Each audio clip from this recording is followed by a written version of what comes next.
If you bring the Bible please show to me. అందరూ ఈ మాటను చెప్పండి. వాక్యమైన యేసయ్య, నీ సేవకుని ద్వారా నాతో మాట్లాడండి, నన్ను బలపరచండి, నీకు మరింత దగ్గరగా రావడానికి సహాయం చేయండి. యేసు నామములో అడుగుచున్నాను, ఆమేన్. ఒకసారి మీ ప్రక్కవరకు తిరిగి షేక్ హ్యాండ్ ఇవ్వాలి. నేను చెప్పినట్టు చెప్పాలి. ఒక మాట ప్రక్కవరకు తిరిగి షేక్ హ్యాండ్ ఇవ్వండి. గట్టిగా ఇచ్చారా? ఇప్పుడు చెప్పండి, హ్యాపీ క్విట్టర్స్ డే అని చెప్పండి. అదేంటి అనేది కొంతమందికి అర్థం కావట్లేదు కదా. క్విట్టింగ్ అంటే బయటకు వచ్చేయడం, లేకపోతే బ్రేక్ చేసేయడం కదా. యూజువల్గా ప్రపంచంలో ప్రతి సందర్భానికి ఏదో ఒక రోజు పెట్టినట్టుగానే ఈ Jan 19th happy quitters day అంటారు. హ్యాపీ అని అనను, కానీ నేనే యాడ్ చేశాను అది హ్యాపీ అని. యూజువల్గా క్విట్టర్స్ డే అంటారు దీన్ని. ఏంటి దీని సంగతి అంటే, యూజువల్గా ప్రతి ఒక్కరు కూడా January 1వ మంచి రెజల్యూషన్స్ తీసుకుంటారట. అదొకవేళ శరీర సంబంధమైన రెజల్యూషన్స్ అయ్యొచ్చు. ఈ సంవత్సరం బాగా ఎక్సర్సైజ్ చేయాలా, జిమ్కి వెళ్ళాలా, హెల్తీ ఫుడ్ తినాలా, జంక్ ఫుడ్ తినకూడదు, మంచి ఆహారాన్ని భుజించాలా, ఎవ్రీ మార్నింగ్ వాటర్ తాగాలి, ఎక్సర్సైజ్ చేయాలా, మంచిగా ఉండాలా, మంచిగా మాట్లాడాలి, మేనర్స్తో ఉండాలి అని ఎన్నో నిర్ణయాలు. ఆ తర్వాత స్పిరిచువల్గా చాలా నిర్ణయాలు తీసుకుంటాం. పట్టుదలగా ప్రార్థన చేయాలి, దేవుని వాక్యం చదవాలి. ఈ సంవత్సరం 52 ఆదివారాల్లో ఒక్కటి కూడా మిస్ అవ్వకూడదు, ప్రతి ఆదివారం నేను టైంకి వెళ్ళిపోవాలి అని చాలా నిర్ణయాలు తీసుకుంటామంట. But according to a research, Jan 19వ వచ్చేసరికి ప్రపంచంలో చాలామంది తాము తీసుకున్న రెజల్యూషన్ అంటే క్విట్ అయిపోతారట. అందును బట్టి ఈ రోజుని క్విట్టర్స్ డే అని పిలిచారనమాట. అది దాని అర్థం. అందును బట్టి మీ ప్రక్క వాళ్ళకి షేకండి చెప్పమని వాళ్ళు క్విట్ అయిపోయారని కాదు, కానీ ఒకసారి ఆలోచించేద్దాం. మనం తీసుకున్న నిర్ణయాలు ఏంటి, ఏ రంగంలోనైనా మనం తీసుకున్న మంచి రెజల్యూషన్ నెరవేర్చగలుగుతున్నామా పరిశీలన చేయాలి. బైబిల్ చదవాలనే నిర్ణయం నువ్వు తీసుకుని ఉంటావు, కంటిన్యూ చేస్తున్నావా, దేవుని వాక్యాన్ని చదువుతున్నావా? ఆదికాండం మొదటి 12-13 అధ్యాయాలు వచ్చేదాకా బాగానే వెళ్తుంది ట్రైన్. అక్కడ నుంచి కొంచెం మెల్లమెల్లగా బ్రేకులు పడిపోతూ ఉంటుంది. కొంచెం నిర్గమాకాండం ప్రత్యక్ష గుడారం దగ్గరికి వచ్చేసరికి మనకేం అర్థం అవ్వట్లేదండి అని చెప్పి అక్కడ నుంచి ఇంక మెల్లగా బైబిల్ ప్రక్కన పడేస్తుంటారు చాలామంది. దేవుని వాక్యాన్ని క్రమంగా చదవాలి. చెప్పండి, ఎలా చదవాలి? క్రమంగా చదవాలి. కొంతమంది అక్కడక్కడ చదవదామని ప్రయత్నం చేస్తూ ఉంటారు. దాన్ని బిబ్లియోమాన్సీ అంటారు. బిబ్లియోమాన్సీ అంటే అర్థం ఏంటంటే, బైబిల్ ఇలా పట్టుకొని ఒక్కసారి ఇలా ఓపెన్ చేసి చేయి పెట్టి ఆ ఫింగర్ ఎక్కడికైతే వెళ్తుందో అక్కడ ఈరోజు దేవుడు నాకు ఇచ్చిన మాట అనుకుంటారు. దాన్ని బిబ్లియోమాన్సీ అంటారు. That's not the right procedure, right way to read the Bible. Bible గ్రంథాన్ని చదివే విధానం అది కాదు. అఫ్ కోర్స్ బైబిల్ గ్రంథం అన్ని మాటలు దేవుని మాటలే, అయితే ఒక క్రమబద్ధీకరణగా నువ్వు బైబిల్ చదవాలి. విరిగిన కత్తితో ఏ ఒక్కరు ఏం చేయలేరు, యుద్ధం చేయలేరు. అందును బట్టి అందరూ శ్రద్ధగా దేవుని మాటలు చదవండి. ప్రభు మాటలు నీకు ఆనందాన్ని ఇస్తాయి, ఆరోగ్యాన్ని ఇస్తాయి. దొరికిన వారికి అవి జీవమును, వారి సర్వ శరీరమునకు ఆరోగ్యమును ఇచ్చును అన్నాడు. జీవం మరియు ఆరోగ్యం మనకు కావాలంటే దేవుని వాక్యాన్ని ప్రేమించాలి, దేవుని వాక్యం చదవాలి. అలా ఉన్నప్పుడు ప్రభు మన జీవితంలో అద్భుతాలు చేస్తారు. గ్రంథాలు తెరుద్దామా? ఈరోజు దేవుడు మనతో ఏం మాట్లాడినై ఉన్నారో let us allow the Spirit of God to talk to us. తిమోతికి రాసిన మొదటి పత్రిక 1వ అధ్యాయం 2వ వచనం. పౌలు మహాశయుడు తిమోతికి రాసిన మొదటి పత్రిక 1వ అధ్యాయం 2వ వచనం ఈరోజు ధ్యానాంశంగా మనం చదువుకుందాం. చదవండి. విశ్వాసమును బట్టి నా నిజమైన కుమారుడగు తిమోతికి శుభమని చెప్పి వ్రాయినది తండ్రి అయిన దేవుని నుండి మన ప్రభు అయిన క్రీస్తు యేసు నుండి కృపయు కనికరము సమాధానము నీకు కలుగును గాక. పౌలు భక్తుడు ఎన్ని ఉత్తరాలు రాశారు చెప్పగలరు ఎవరైనా? 14 ఉత్తరాలు. హెబ్రీలకు రాసిన పత్రికతో కలిపి 14 ఉత్తరాలు. కొంతమంది హెబ్రీలకు రాసిన పత్రిక పౌలు గారు రాయలేదు అని వాదిస్తారు, కానీ ఆ హెబ్రీలకు రాసిన పత్రికల్లో ఉపయోగించబడిన పదజాలం, ఆ రైటింగ్ స్టైల్ అంతా కూడా పౌలు గారు మిగతా పత్రికలు రాసినప్పుడు ఎలాగైతే ఉందో అలాగే ఉంది అని బైబిల్ పండితులు నిర్ధారణ చేసి హెబ్రీయులకు రాసిన పత్రిక కూడా పౌలు గారు రాశారు అని చాలా క్లియర్గా బైబిల్లో అక్కడ పైన మెన్షన్ చేశారు. హెబ్రీయులకు రాసిన పత్రికతో కలిసి 14 ఉత్తరాలు పౌలు గారు రాశారు. అందులో సంఘాలకు ఉత్తరాలు రాశాడు. సంఘాలకు, రోమా సంఘం మొదలుపెట్టి తెస్సలోనిక వరకు ఇవన్నీ సంఘాలకు ఉత్తరాలు రాశాడు. తెస్సలోనిక పత్రికలు అయిపోయిన తర్వాత వ్యక్తులకు ఉత్తరాలు రాయడం ప్రారంభించాడు. వ్యక్తులకు రాశారు. తిమోతి కావచ్చు, టైటస్ కావచ్చు, ఆ తర్వాత ఫైలమన్ కావచ్చు, ఫిలోమోన్ కావచ్చు, ఇలాంటి వాళ్ళందరికీ పౌలు మహాశయుడు వ్యక్తిగతంగా ఉత్తరాలు రాశాడు. తిమోతి గారంటే పౌలు గారికి ఎంత ఇష్టమో చెప్పలేం. ఎంత ఇష్టమో. పౌలు చనిపోక మునుపు తిమోతిని చూడాలని ఆశించాడట. యూజువల్గా ఎవరైనా చనిపోక ముందు ఎవరితోనైనా మాట్లాడాలి అని అనుకుంటే వాళ్ళు ఖచ్చితంగా వారి జీవితంలో చాలా ప్రాముఖ్యమైన వ్యక్తులు అయి ఉంటారు కదా. లేకపోతే వేరే ఎవరితో మాట్లాడడానికి ఎవరు ఇష్టపడరు. బాబు నువ్వు మాట్లాడడానికి ఒక్కళ్ళకే అవకాశం ఉంది, వాళ్ళు ఎవరో చెప్పు అంటే మనం ఎవరైనా పిలిచాము అంటే ఖచ్చితంగా వాళ్ళు చాలా ప్రాముఖ్యమైన వ్యక్తులు అయి ఉంటారు. పౌలు మహాశయుడు చనిపోకముందు తిమోతి గారిని చూడాలని ఆశపడ్డాడు. అందును బట్టి తిమోతికి ఉత్తరం రాస్తూ అంటాడు, తిమోతి శీతాకాలం రాకమునుపే నా దగ్గరికి రా, I would like to see you, come before winter అనే మాట రాస్తాడు. తిమోతి జీవితం చాలా అద్భుతమైన జీవితం. ఆయన అనేక సార్లు దైవజనుడు చెప్పిన మాటలు విన్నారు. కానీ మరి ఎందుకో శీతాకాలం రాకమునుపే నా దగ్గరికి రా అని పౌలు గారు తిమోతికి చెబితే కారణాలు ఏంటో మనకే తెలియదు. కానీ తిమోతి గారు వెళ్ళలేకపోయారు. శీతాకాలం రాకమునుపు ఎందుకు రమ్మన్నాడు అంటే, శీతాకాలం వస్తే, వింటర్ వస్తే ఆనాటి టైంలో ఓడలు ప్రయాణం చేసేవి కావు. ఓడ ప్రయాణాలు సాధ్యపడేవి కాదు. మళ్ళీ శీతాకాలం గతించాలి.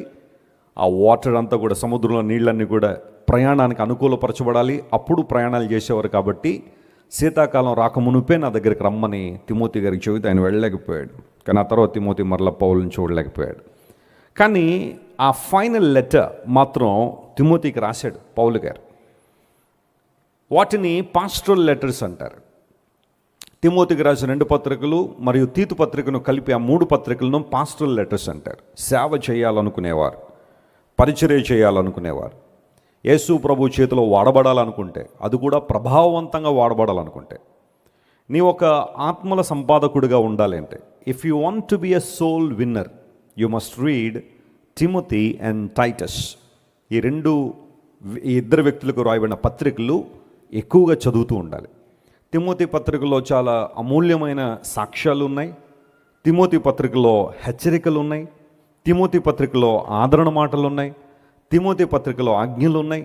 చాలా చక్కగా పౌలు మహాశయుడు ఒక యంగ్ పాస్టర్ ఎలా ఉండాలి అనే విషయాన్ని చాలా క్లియర్గా తిమోతికి రాసుకుంటూ వచ్చారు. మనందరికీ తెలుసు, తిమోతి అనే దైవజనుడు తండ్రి గ్రీసు దేశానికి చెందినవాడు. He was a gentile. ఆ వ్యక్తి అన్యుడు, ప్రభువు తెలియనివాడు. తిమోతి యొక్క తండ్రి గ్రీసు దేశస్థుడు, తల్లేమో యూదురాలు. ఆమె పేరు ఎవరైనా చెప్పగలరా బైబిల్లో? ఎస్, యునీకే అనబడే ఆమె తిమోతి గారి తల్లి. ఆమె తల్లి పేరు కూడా బైబిల్లో ఉంది. ఆమె పేరు లోయి అని. తిమోతిలో ఉన్న గొప్ప అనుభవం ఏంటంటే, తన తల్లి మరియు అమ్మమ్మ వారిద్దరిలో ఉన్న భక్తిని తిమోతి పుణికిపుచ్చుకున్నాడు. వారి మాదిరిని అనుసరించాడు. ఖచ్చితంగా నేను చెప్పగలను, తల్లి యొక్క మాదిరి బిడ్డలు అనుసరిస్తారు. వారు మగపిల్లలైనా ఆడపిల్లలైనా తల్లి మాదిరి, తల్లి జీవితం చాలా ప్రభావితం చేస్తుంది. ఒకసారి స్కూల్లో టీచర్ పిల్లల్ని అడుగుతుంది, which gospel impacts you most, which gospel influences you most, ఏ సువార్తను ఎక్కువగా ప్రభావితం చేస్తుంది అనే ప్రశ్న టీచర్ అడిగిందట.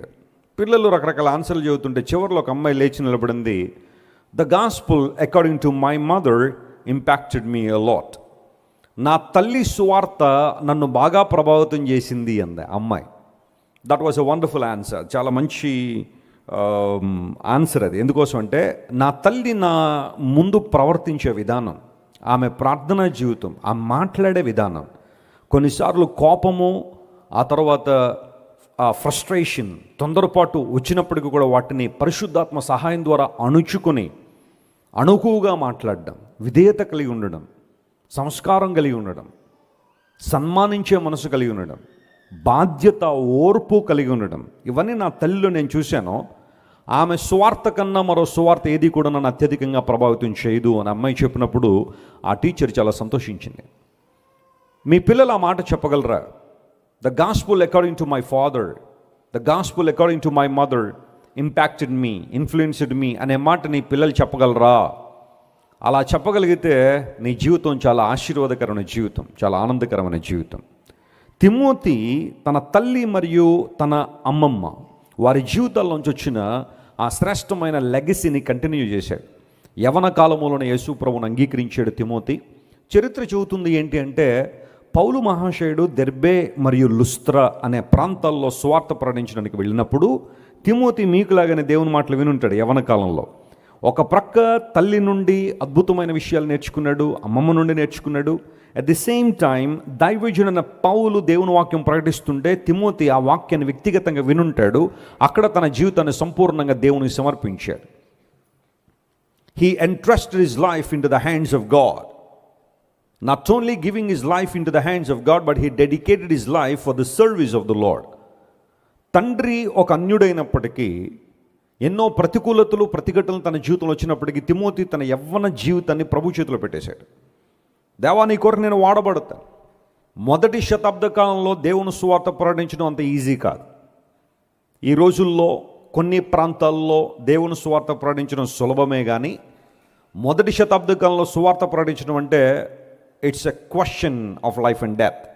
ఎప్పుడు మరణం వస్తుందో తెలియదు, ఎప్పుడు సంఖ్యలు వేస్తారో తెలియదు. ఎందుకంటే రోమా ప్రభుత్వం పరిపాలన చేస్తున్న రోజులు అవి. రోమన్లు ఎక్కువగా ఏమనేవారంటే, మీరు ఎవరిని ఆరాధన చేస్తారో చేసుకోండి. ఆత్మహత్య చేసుకున్నాడు యోహాను గారు ఒక్కరే, ఆత్మహత్య చేసుకున్నాడు యోహాను గారు ఒక్కరే. ఆయన సహజ మరణాన్ని పొందాడు. ఆయన మిగతా వాళ్ళందరూ కూడా, తక్కిన శిష్యులందరూ కూడా యేసు ప్రభు కోసం హతసాక్షులు అయిపోయారు. They became martyrs for the sake of gospel in the first century. అక్కడి నుంచి మొదటి 2-3 శతాబ్దాల్లో కూడా శ్రమ అనేది కొనసాగింది, హింస కొనసాగింది. ఆ కాలంలో దేవుని సేవ చేస్తాను, దేవుని సేవకులతో పరిచర్యలో ఉంటాననేది సాహసోపేత నిర్ణయమే, అది మామూలు నిర్ణయం అయితే కాదు. కానీ ఇక్కడ తిమోతి దేవుని యొక్క సేవాభారాన్ని గుర్తించి, సువార్త ప్రకటన భారాన్ని గుర్తించి తన యవన జీవితాన్ని ప్రభు చేతులు పెట్టాడు. అనేక ప్రాంతాలు పౌలు గారితో పాటు తిరిగారు. పౌలు గారితో పాటు తిరుగుతూ ఉంటే కొన్నిసార్లు గొప్ప ఘనత దొరికింది, కాదంటలేదు. ఆతిథ్యం దొరికింది, మంచి హాస్పిటాలిటీ వారికి ఇచ్చారు.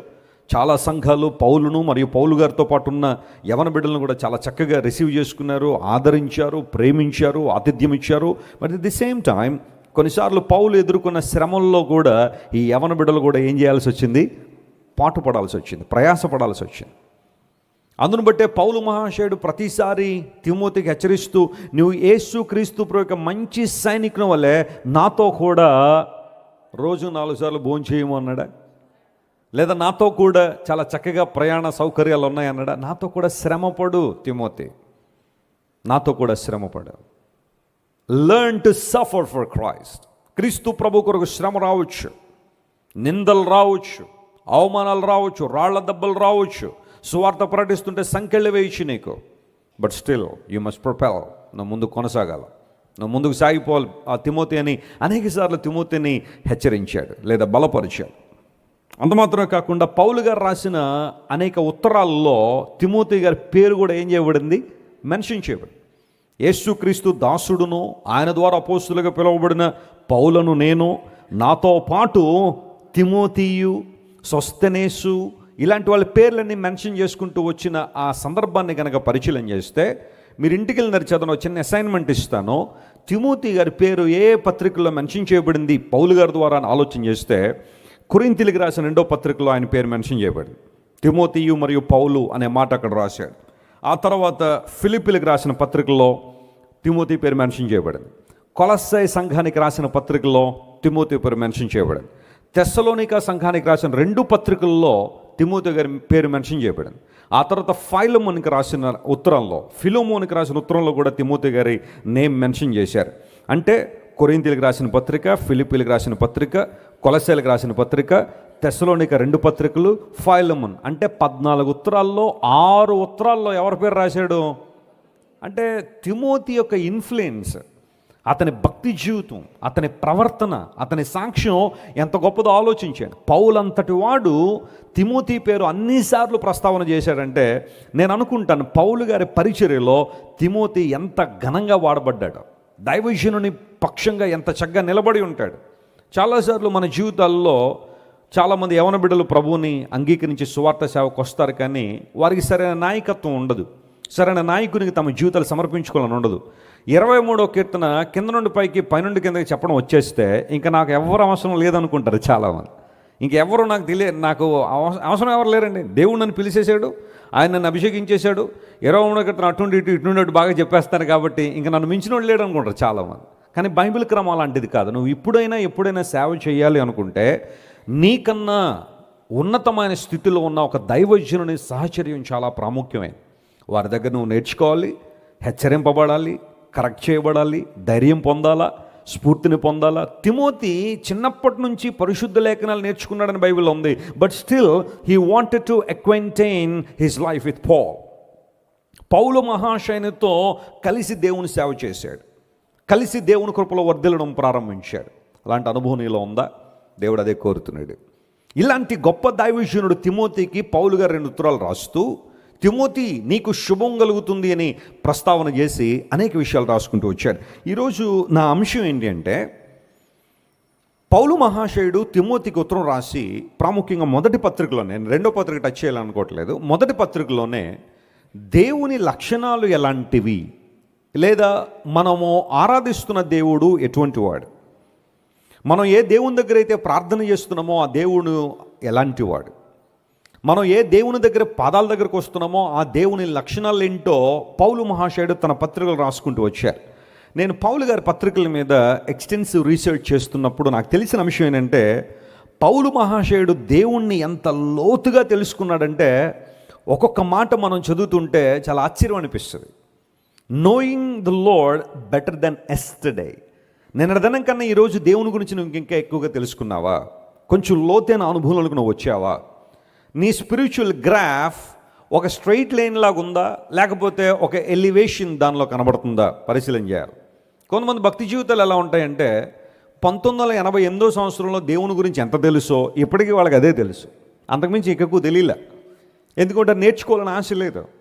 ఆదివారం ఏదో కాసేపు ఒక అర్ధగంట దేవుని మందిరంలో గడిపేయడం, మిగతా సమయం అంతా లోకంలో జీవించడమే అదే భక్తి జీవితం అనుకుంటారు చాలామంది. లేదా ఎప్పుడైనా అవకాశం ఉంటే పుట్టినరోజుకి ఒకసారి వెళ్ళి పాస్టర్ గారితో ప్రార్థన చేయించుకోవడం, ఏదైనా కష్టం వస్తే శ్రమ వస్తేనే దేవుడు గుర్తు రావడం, మిగతా సమయం అంతా దేవుడు మర్చిపోవడం, ఇలాంటి అనుభవాలు చాలా మందిలో కనబడతాయి. అలా గనక నువ్వు ఉంటే నువ్వు దేవుని గురించి ఎక్కువగా తెలుసుకోలేవు. I'm so sorry to tell you this, you can't learn something about your God.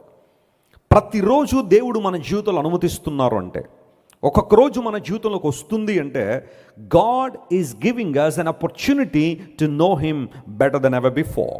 ఇంతకుముందు కన్నా ఎక్కువగా నువ్వు దేవుని గురించి తెలుసుకున్నావా? లోతైన అనుభవంలోనికి వస్తున్నావా? ప్రభువుని గురించిన అవగాహన ఇలా ఉందా? నేను బైబిల్ చదివేటప్పుడు నా ధ్యాస ఎప్పుడూ అదే, దేవుని యొక్క మహోన్నతమైన మూర్తితత్వం లేకపోతే మహోన్నతమైన అనుభవాలు ఎలా ప్రజెంట్ చేశారు. నేను ఎప్పటికీ చాలాసార్లు చెప్పాను, యెహోషువ అని అడిగితే అయ్యా నీ దేవుడు ఎలాంటి వాడు అంటే యెహోషువ దగ్గర ఆన్సర్ ఉంది, దావీదు దగ్గర ఒక ఆన్సర్ ఉంది, సమూయేలు దగ్గర ఒక ఆన్సర్ ఉంది, అబ్రహాము దగ్గర ఒక ఆన్సర్ ఉంది, ఇస్సాకు దగ్గర ఒక ఆన్సర్ ఉంది. బైబిల్లో మరి ఎవరినైనా తీసుకోండి, who is your God and what is your God and who is God to you, దేవుడు నీకేమై ఉన్నాడు అని అడిగితే వాళ్ళందరి దగ్గర ఆన్సర్లు ఉన్నాయి. ఈరోజు పౌలు భక్తుడు తిమోతికి ఉత్తరం రాస్తూ దేవుడు ఎలాంటి వాడు అనే విషయాన్ని పరిచయం చేశాడు. అంటే తిమోతికి తెలియదని కాదు, కానీ మరొక్కసారి పౌలు మహాశయుడు ఆ విషయాలను నొక్కి ఒక్కానించడం ద్వారా దేవుని యొక్క స్వభావాన్ని మనం తెలుసుకోగలిగితే, మీరు జాగ్రత్త వినండి, నువ్వు ఎంత ఎక్కువగా దేవుని గురించి తెలుసుకుంటావో అంత ఎక్కువగా దేవుని మనస్ఫూర్తిగా ఆరాధించగలవు. Praise the lord. ఒక వ్యక్తి గురించిన అనుభవాలు ఎంత గొప్పవని మనం తెలుసుకుంటామో వారి పట్ల మనకు అంత ఆరాధభావం వస్తుంది కదా, వారి పట్ల మనకు అంత అభిమానం పెరుగుతూ ఉంటుంది. ఆ వ్యక్తి యొక్క గొప్పతనం తెలుసుకుంటున్నప్పుడు, దేవునికి దగ్గరగా మనం వస్తున్నప్పుడు జరిగే అద్భుతం ఏంటో తెలుసా? ఇక్కడ ఒక చిన్న జీవన సూత్రాన్ని కూడా మీకు చెప్తాను, జాగ్రత్త వినండి. దేవునికి మనుషులకి తేడా ఏంటంటే, దేవునికి నువ్వు ఎంత దగ్గరగా వస్తూ ఉంటావో ఆయన గురించిన గొప్ప విషయాలు అంత ఎక్కువగా తెలుస్తూ ఉంటాయి. ప్రైజ్ ది లార్డ్, హల్లెలూయా. అయితే కొన్నిసార్లు మనుషులకు దగ్గర అయ్యే కొలది వారిలోనే ఏం తెలుస్తాయి, మనకి బలహీనతలు తెలుస్తాయి. వారిలో ఉన్న బలహీనతలన్నీ బయటపడవు. దగ్గరగా వచ్చారు. దూరపు కొండలన్నీ ఎలా ఉంటాయి చెప్పండి? నున్నగానే ఉంటాయి. దూరపు కొండలు ఎలా ఉంటాయి? దూరం నుండి చూసిన ప్రతి కొండ నున్నగానే ఉంటుంది. కానీ నువ్వు దగ్గరికి వచ్చే కొలది వాటిల్లో ఎన్ని బండలు, రాళ్ళు, ఎన్ని గరుకైన ప్రాంతాలు ఉన్నాయో దగ్గరికి వచ్చేది తెలుస్తూ ఉంటుంది. నేను దీన్ని ఇలా కూడా ప్రజెంట్ చేస్తాను చూడండి. నీ భార్యకు నువ్వు తెలిసినంతగా ప్రపంచంలో మరెవరికి తెలియదు కదా. ఆమెకు తెలిసి అంతా కూడా. కొన్నిసార్లు ఎవరినైనా పొగుడుతుంటే వాళ్ళ భార్య అంటది, ఉండండి ఇంకా చాలులే అండి, ఈయన గురించి నాకు తెలిసిలే అండి అంటది. అంటే దగ్గరగా ఉంటుంది కాబట్టి పరిశీలన చేస్తుంటుంది. ఒకసారి నేను ఎక్కడికో క్రూసైడ్కి వెళ్తే దేవుని సువార్త ప్రకటిద్దామని, క్రూసైడ్ తెలుసు కదా, కొన్నిసార్లు మహాసభలు నిర్వహించేటప్పుడు గ్రౌండ్లన్నీ కిక్కిరిసినట్టుగా ప్రజలు వస్తూ ఉంటారు. ఒక 40,000 50,000 ప్రజలు కూడా వచ్చిన సందర్భాలు ఉన్నాయి. నేను వైజాగ్లో 2009లో, అంటే నాకు అప్పుడు 27 సంవత్సరాల వయసు, వైజాగ్లో క్రూసైడ్కి వెళ్తే ఇందిరా ప్రియదర్శిని స్టేడియం మొత్తం నిండిపోయింది. స్టేడియం అంతా కూడా బైబిల్ వండర్ స్టార్ట్ చేసిన 1 ఇయర్కి వైజాగ్లో మీటింగ్స్ పెడితే ఇందిరా ప్రియదర్శిని స్టేడియం ఖాళీ లేదు అసలు. ప్రజలందరూ ఆశ్చర్యపోయారు, ఎంత క్రౌడ్ ఎక్కడి నుండి వచ్చారని. దేవుడు తీసుకొచ్చాడు. ప్రజలందరూ ఎక్కడెక్కడి నుంచో వచ్చి దేవుని వాక్యం 3 రోజులు దేవుని సువార్త ప్రకటించాను. అప్పుడు నా వయసు 27 సంవత్సరాలు. చాలా ఘనంగా దేవుడు వాడుకున్నాడు. అప్పటి నుంచి ఇంకా క్రూసైడ్ మినిస్ట్రీస్ అనేక ప్రాంతాల్లో జరిగిస్తున్నప్పుడు వేలాది మందిని ప్రభు తీసుకొస్తా ఉన్నాడు. అయితే గమనించండి ప్రియులారా, ఒకసారి క్రూసైడ్ జరుగుతూ ఉంటే నేను దేవుని వాక్యం చెప్పడానికి స్టేజ్ ఎక్కి కూర్చున్నాను. And everybody was waiting for God's word. దైవజనుల ద్వారా దేవుడు ఏం మాట్లాడతాడో వినాలని ఆసక్తితో అందరూ కింద కూర్చున్న వాళ్ళు, కొంతమంది ఆటోల్లో కూర్చున్న వాళ్ళు, కొంతమంది ప్లేసులు లేక అంత కష్టపడి చాలామంది కూర్చున్నారు. ఈ లోపల ఆ ప్రాంతంలో పెద్ద ఆయన ఉన్నారు, ఆయన కూడా వచ్చారు. Stage ఎక్కించానంటే stage ఎక్కించాం. ఎక్కించిన తర్వాత ఆయనకు ప్రార్థన కూడా ఇవ్వకపోతే ఫీల్ అవుతాడు. అంటే ఈ మధ్యన ఈ ఫీలింగ్లు ఎక్కువైపోతున్నాయి చాలామందికి. ప్రార్థన ఇవ్వలేదు, లేకపోతే అది ఇవ్వలేదు ఫీల్ అయిపోయి ఎక్కువ మంది ఉన్నారు. దేవుడు అవకాశం ఇస్తే చక్కగా వినియోగించబడు, ఏం పర్లేదు అందులో, కానీ ఫీల్ అయిపోవు ప్రతి చిన్నదానికి. సరే ఆ ఫీల్ అయిపోతాడండి అనగానే, బాబు ఎందుకులే నేను ఫీల్ అయిపోతే మళ్ళీ రేపు చివరి మీటింగ్ ఉంది, మళ్ళీ ఏమైనా ఇబ్బంది పడతాడేమో, ఇచ్చేయండి ఆ ప్రార్థన ఏదో ఇచ్చేయండి అన్నాను. ప్రార్థన ఇవ్వగానే మైక్ తీసుకుని, ప్రభువా నువ్వు ఆది కాండమునున్న దేవుడు నాయన అన్నాడు ఆయన. వెంటనే నేను సెన్స్ చేశాను, ఏమన్నా తెలుసా, ఈయన ఆది కాండం మొదలెట్టాడంటే ఎక్కడి దాకా వచ్చేసాడు, ఇప్పుడు ప్రకటన దాకా వచ్చేసాడు, అందులో డౌట్ లేదు. నా డౌటే నిజమైంది. మొదలెట్టాడు. ఇంకా బైబిల్లానికి ఎన్ని రెఫరెన్స్లు తెలుసో, 1 2 సార్లు మళ్ళీ అలా చేసి చేసి చేసి చేసి చేసి 25 నిమిషాలు చేశాడు ప్రార్థన. ఆ కన్వీనర్ ఏమో ప్రక్కన నిలబడి అన్నాడు, కానీ ఈయనకి తెలియట్లేదు. చేశాడు ప్రార్థన అంతా. అందులో మళ్ళీ ఆయన సెల్ఫ్ రికార్డ్ ఒకటి, ట్రాక్ రికార్డ్ అంతా కూడా, ప్రభువా నేను ఎలాంటి వాడినో నీకు తెలియదని ఆయన అని ఆయన గురించి చెప్పేసుకోవడం. కొంతమంది ప్రార్థనలు అలాగే వాడుకుంటారు కదా, వాళ్ళ గురించి వాళ్ళు చెప్పేసుకోవడానికి. 25 నిమిషాలు ప్రార్థన చేశారు అందరూ. అప్పుడే కొత్తగా వచ్చిన వాళ్ళు కొంతమంది ఉంటారు. సరే నేను ప్రార్థన తప్పు పట్టట్లేదు, ప్రార్థన చేయడం మంచిదే, కానీ ఎక్కడ ఎంత ప్రార్థన చేయాలో కూడా తెలుసుకోవాలి. ఎవరైనా మిమ్మల్ని పిలిచారు భోజనాల దగ్గర ప్రార్థన చేయమంటే అక్కడ మీరు ప్రార్థన చేస్తే ఎవరైనా ఉంటారండి అక్కడ? అందరూ తినేసి వెళ్ళిపోతారు. ఏంటి ఎవరు లేరు ఇక్కడ? నువ్వు ప్రార్థించుచుండగా భోజన కార్యక్రమములు సమాప్తములయ్యను, వారి ఇంటికి వెళ్ళాను, నువ్వు కూడా తినేసి ఇంటికి వెళ్ళిపో అంటారు. ఎక్కడ ఎంతసేపు ప్రార్థన చేయాలో అంతసేపే ప్రార్థన చేయాలి. ఐసీయూలు ఉంటాయి కొన్నిసార్లు, అక్కడికి వెళ్ళి ఎవరైనా ప్రార్థన చేయమంటే కొంతమంది ఐసీయూలోకి వెళ్ళి గబగబా గట్టిగా ప్రార్థన చేస్తే ఆ పక్క బెడ్డోళ్ళు వణికిపోతుంటారు, అమ్మో ఏదో అయిపోయిందని. ఐసీయూలో ప్రార్థన చేసినప్పుడు కొంచెం మెల్లగా ప్రార్థన చేయాలి. నీకు ఆ వ్యక్తికి వినబడితే చాలు, ఆల్రైట్. అంతేకాని దొరికింది కదా అని చెప్పి ఐసీయూలో చక్కగా ముసుగేసేసి గట్టిగా ప్రార్థన చేస్తే తక్కిన పేషెంట్లు ఏమవుతారు, కొన్నిసార్లు కంగారు పడతారు. సో ప్రార్థన చేసే విధానం ఒకటి ఉంటుంది, ఆ విధానాన్ని జాగ్రత్తగా తెలుసుకోవాలి. సరే 25 నిమిషాలు ప్రార్థన చేసిన తర్వాత మళ్ళీ చివరిలో ఒక చిన్న కొసరేంటో తెలుసా, ప్రభువా ఈ చిన్న ప్రార్థనను, నువ్వు చేసిన చిన్న ప్రార్థన అది 25 నిమిషాలు క్రూసైడ్లో టైం తినేసి చిన్న ప్రార్థన వల్ల, ప్రభువా ఈ చిన్న ప్రార్థనను నీ సన్నిధికి చేర్చుకోనాయని చెప్పి ముగించాడు. సరే అయిపోయింది. అయిపోయిన తర్వాత ఆయన సతీమణి గారు ఉన్నారు, మీటింగ్ ఎదురుతా అని అడిగాను, అమ్మా నీ భర్త వేదిక మీద 25 నిమిషాలు ప్రార్థన చేశాడు, ఖచ్చితంగా ఇంటిలో గంటల ప్రార్థన చేస్తాడు కదమ్మా అన్నాను. అప్పుడు ఆమె ఏమందో తెలుసా, నా భర్త అసలు ఇంట్లో ప్రార్థన చేయడండి, వేదిక మీదలో తప్ప ఇంట్లో ఎప్పుడు ఏం చేయడు, ప్రార్థన చేయడు. మరి దాన్ని ఏమంటారు? మరి అది నిజమైన ప్రార్థన జీవితమేనా? ఆలోచించేయాలి. క్రూసైడ్లో కొన్నిసార్లు ఇలాంటి సంఘటనలు జరుగుతూ ఉంటాయి. దేవుని గురించి మనం ఎంత ఎక్కువగా తెలుసుకుంటామో అంత ఎక్కువగా దేవుని ఆరాధించగలుగుతున్నాం, అంత ఎక్కువగా దేవుని స్తుతిస్తుంటాం. So knowing the Lord better than yesterday is very important. ప్రతిరోజు మన జీవితాల్లో ప్రభు గురించి మరింత ఎక్కువగా తెలుసుకున్న అనుభవంలోకి మనం రావాలి. సరే, ఈ తిమోతి పత్రికలో పౌలు మహాశయుడు దేవుని గురించిన అవగాహన ఏంటి, what is his understanding and what he wanted to teach to Timothy. Timothy గారికి ఏం చెప్పాడు, ఆయన అండర్స్టాండింగ్ ఏంటో నేను 3 విషయాల్లో ఈరోజు నా సందేశాన్ని ముగిస్తాను. అందరూ జాగ్రత్తగా వినండి. మొట్టమొదటిగా దేవుడు ఎలాంటి వాడు అని ప్రశ్నిస్తే పౌలు మహాశయుడు అన్నాడు, మన దేవుడు శ్రీమంతుడు అన్నాడు. చెప్పండి, ఏమన్నాడు ఆయన? చాలా మంచి పదం కదా అది, శ్రీమంతుడు. కొంతమంది ఆ పేర్లు కూడా పెట్టుకునే వాళ్ళు చాలామంది ఉంటారు. That's okay. తిమోతికి రాసిన మొదటి పత్రిక 1వ అధ్యాయం 8వ వచనాన్ని చదివితే అక్కడ ఆ మాట రాయబడిన చేద్దాం. అందరూ Bible తెరుద్దాం. 1 Timothy chapter 1 and verse 8. ఆయనను శ్రీమంతుడగు దేవుడు. చెప్పండి, ఏ దేవుడు అంట ఆయన? శ్రీమంతుడగు దేవుడు నాకు అప్పగించిన ఆయన మహిమగల సువార్త ప్రకారము. చెప్పండి, ఏ దేవుడు ఈయన? శ్రీమంతుడు. అందరూ నా వైపు తిరగండి ఒకసారి. తెలుగు చదువుకున్న వాళ్ళు చెప్పాలి నాకు, శ్రీమంతుడు అంటే అర్థం ఏంటి? మా ఇంటి పక్కన ఉంటాడు అంటున్నారు. కాదు, అర్థం అడుగుతున్నాను, ఆయన ఎక్కడ ఉంటాడు కాదు. శ్రీమంతుడు అంటే అర్థం ఏంటి? సరే, అందరూ ఒకేసారి చెప్తున్నారు కదా, నాకేం అర్థం అవ్వట్లేదు, కానీ నేను చెప్తాను వినండి. ఇంగ్లీష్లో ఈ మాటను ద బ్లెస్సెడ్ గాడ్ అనే మాట వాడారు. ద బ్లెస్సెడ్ గాడ్, ఆశీర్వాదము కలిగిన దేవుడని, లేదా దీవెన కలిగిన దేవుడనే అర్థం అక్కడుంది. చాలా మట్టుకు ట్రాన్స్లేషన్స్లో, ఇంగ్లీష్ ట్రాన్స్లేషన్స్ చాలా ఉన్నాయి, వాటిల్లో 99% ద బ్లెస్సెడ్ గాడ్ అనే పదమే వాడారు. ధన్యుడు అనే మాట, ధన్యత అనే మాటకు వాడతాం కదా, అదే పదం అనమాట, శ్రీమంతుడు. కొంతమంది శ్రీమంతుడు అంటే గొప్పవాడు అనే ఆలోచన కూడా. ఒక్క ట్రాన్స్లేషన్లో మాత్రం ద గ్రేట్ గాడ్ అని రాశారు, అక్కడ గొప్ప దేవుడు అని రాశారు. మరొక ట్రాన్స్లేషన్లో వండర్ఫుల్ గాడ్ అని రాశారు, ఆశ్చర్యకరుడైన దేవుడు అని. బట్ మోస్ట్ ఆఫ్ ది ట్రాన్స్లేషన్స్లో మనకు కనబడేది మాత్రం శ్రీమంతుడు అంటే బ్లెస్సెడ్ గాడ్ అని, ఆశీర్వాదము కలిగిన దేవుడు. ఆశీర్వదించబడిన వాడని కాదు, అక్కడ ఆశీర్వదించబడింది మనం, ఆయన ఆశీర్వాదాన్ని ఇచ్చేవాడు. అందును బట్టి మనం ఆ పదాన్ని ఎలా అర్థం చేసుకోవాలంటే దేవుడు ఆశీర్వాదము కలిగిన వాడు. అందును బట్టి ఆయన దగ్గరికి వచ్చే వాళ్ళని ఏం చేస్తాడు, ఆయన ఆశీర్వదించగలడు. ఆయన దీవెన కలిగిన వాడు కాబట్టే ఆయన దగ్గరికి వచ్చేవారికి ఏమిస్తాడు, ఆయన దీవెనిస్తాడు. ఇది దాని అర్థం. శ్రీమంతుడు అన్న మాటకు ద బ్లెస్సెడ్ గాడ్ అని అర్థం. గ్రీకు భాషలో మ్యాక్రియోస్ అనే పదం వాడారు.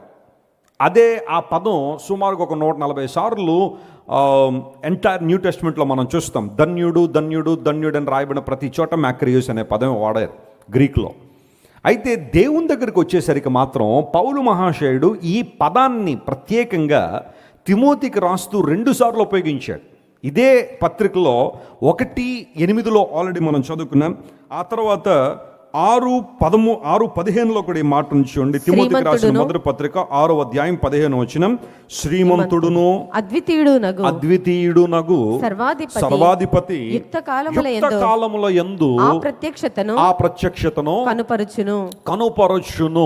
ఆ సర్వాధిపతి రాజులకు రాజును, ఆ సర్వాధిపతి రాజులకు రాజును, ప్రభువులకు ఏమై ఉన్నాడు? ప్రభు అయి ఉన్నాడు. అంటే ఇప్పుడు రాజులకు రాజు, ప్రభువులకు ప్రభు అనే టైటిల్ ఎవరికి చెందింది చెప్పాలి? ఎవరికి చెందింది? యేసయ్యనే కదా ఆ మాట పలికింది. మీరు ఇంటికి వెళ్ళిన తర్వాత Revelation chapter 17 and verse 14 and Revelation chapter 19 and verse 16 మనం చదివితే రాజులకు రాజు, ప్రభువులకు ప్రభు అనే మాట అక్కడ ఉంటుంది. అది యేసు ప్రభుకు ఆపాదించిన పదం. అది he is the king of kings and Lord of lords. బైబిల్లో ఆ పదజాలాన్ని ఒకసారి మీకు ఎక్స్ప్లెయిన్ చేశాను. సాంగ్ ఆఫ్ ద సాంగ్స్ లేదా సాంగ్ ఆఫ్ సాంగ్స్ అనే పదం మనం చూసాం కదా. పరమ గీతము అంటే గీతములలోకెల్లా అత్యుత్తమైన గీతం అని. హోలీ ఆఫ్ హోలీస్, అతి పరిశుద్ధమైన స్థలము. అతి అనే ఆ పదం వాడేటప్పుడు ఆ పదజాలను ఉపయోగిస్తా. కింగ్ ఆఫ్ కింగ్స్ అంటే రాజులకు, అంటే రాజులందరికీ రాజు అని అర్థం. అక్కడ మీకు అర్థమైందా? రాజులందరికీ రాజు. ఈ భూమి మీద రాజులను పిలువబడిన ఎంతమంది అయితే ఉన్నారో వారందరికన్నా ఉన్నతమైన వాడు. ప్రభువులకు ప్రభు, ప్రభువులందరికీ ప్రభు అనే మాట. ఈ టైటిల్ యేసు ప్రభువు చెందింది. పౌలు మహాశయుడు ఆ కనెక్షన్ ఇక్కడ ఇస్తూ ఏమంటాడంటే ఆయన శ్రీమంతుడు, ఆ తర్వాత అద్వితీయుడు, ఆ తర్వాత సర్వాధిపతి. ఆయన యుక్త కాలముల యందు తన ప్రత్యక్షతను ఏం చేస్తాడు? ఆయన అనుగ్రహిస్తాడు. యుక్త కాలం అంటే యవన కాలం అని కాదు. అక్కడ యుక్త వయసు అంటే అర్థం ఏంటి?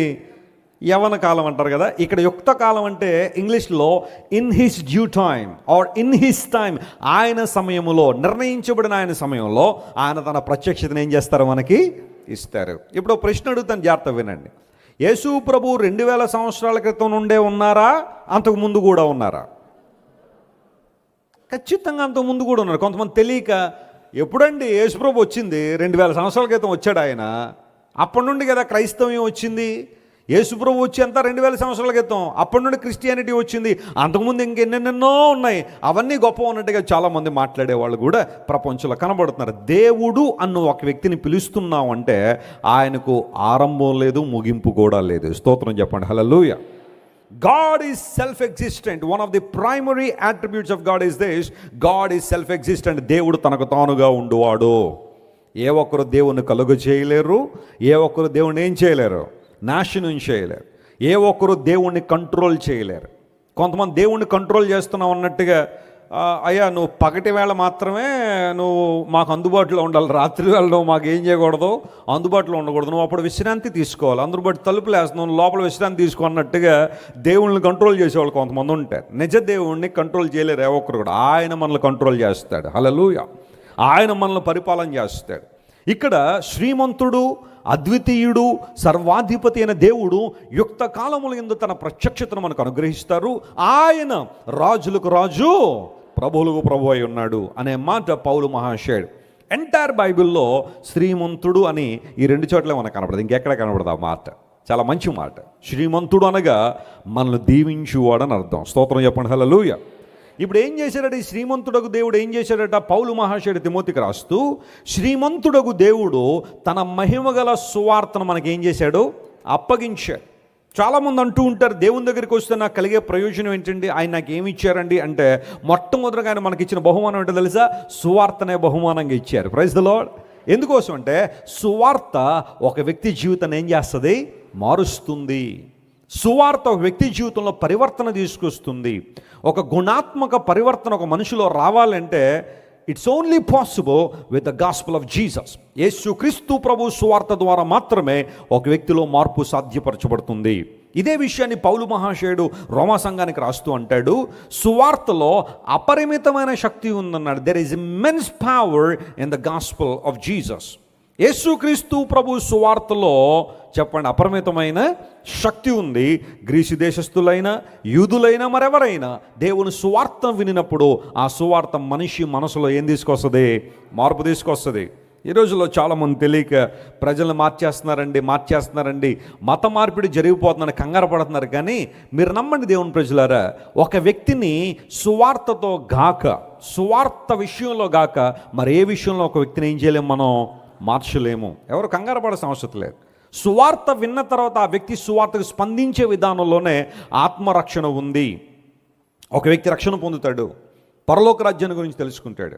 So when we hear about the gospel of Jesus, ఇప్పుడు సువార్త అనగానే మళ్ళీ అందులో 2 మాటలు ఉంటాయి, జాగ్రత్తగా గమనించండి. ఇవన్నీ నేను ఎక్కువ చెప్పాలని కాదు, కానీ సువార్త అనగా మొట్టమొదటిది the gospel about Jesus and the gospel of Jesus అని 2 మాటలు గమనించాలి. ఒకటి యేసు ప్రభువును గురించి చెప్పబడే సువార్త. అంటే when you talk about Jesus you are sharing the good news to somebody. నువ్వు యేసు ప్రభు గురించి ఎవరికైనా చెబుతున్నావు అంటేనే నువ్వేం చెబుతున్నావు అనమాట? సువార్త చెబుతున్నావు. అది శుభవార్త. సాధారణంగా శుభవార్తలు చాలా ఉంటాయి.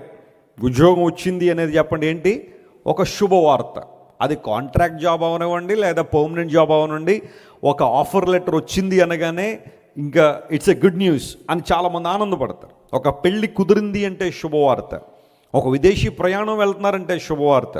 ఎంతో కాలంగా ప్రయాసపడతారు విదేశం వెళ్ళాలని, ఒక అమెరికానో ఒక యూకే వెళ్ళాలని ప్రయాసపడతారు, ఎన్నో ప్రయత్నాలు చేస్తారు, అప్పులు చేస్తారు, వీసా ఆఫీసుల చుట్టూ తిరుగుతారు, అప్లికేషన్లు ఫిల్ చేస్తారు, వీసా వస్తుంది, అన్నీ అయిపోయిన తర్వాత మళ్ళీ వెళ్ళేటప్పుడు ఎందుకో ఎయిర్పోర్ట్లో బోర్ని ఏడుస్తారు చాలామంది. నాకు అర్థం అవుతుంది కొన్నిసార్లు, అది పట్టేసుకుని ఇంకా గంటలు ఏడిచేస్తూ ఉంటారు ఎయిర్పోర్ట్లో. అంటే మరి ఇంతవరకు నువ్వు ప్రయాసపడింది అక్కడికి వెళ్ళడానికే కదా ఆయన. ఒక ఎమోషన్ అనుకోండి, విడిచి వెళ్తున్న బాధ వారిలో ఉండొచ్చేమో, కానీ కొంతమంది ఏడుస్తూ ఉంటారు. అఫ్కోర్స్ చాలా శుభవార్తలు ప్రపంచంలో ఉన్నాయి, కానీ అన్ని శుభవార్తల కన్నా అత్యుత్తమైన శుభవార్త యేసయ్య గురించిన శుభవార్త. మన సండే స్కూల్ పిల్లలు చక్కని పాట పాడుతూ ఉంటారు. అఫ్కోర్స్ నేను కూడా చిన్నప్పుడు సండే స్కూల్ ఈ పాటలన్నీ పాడినవే.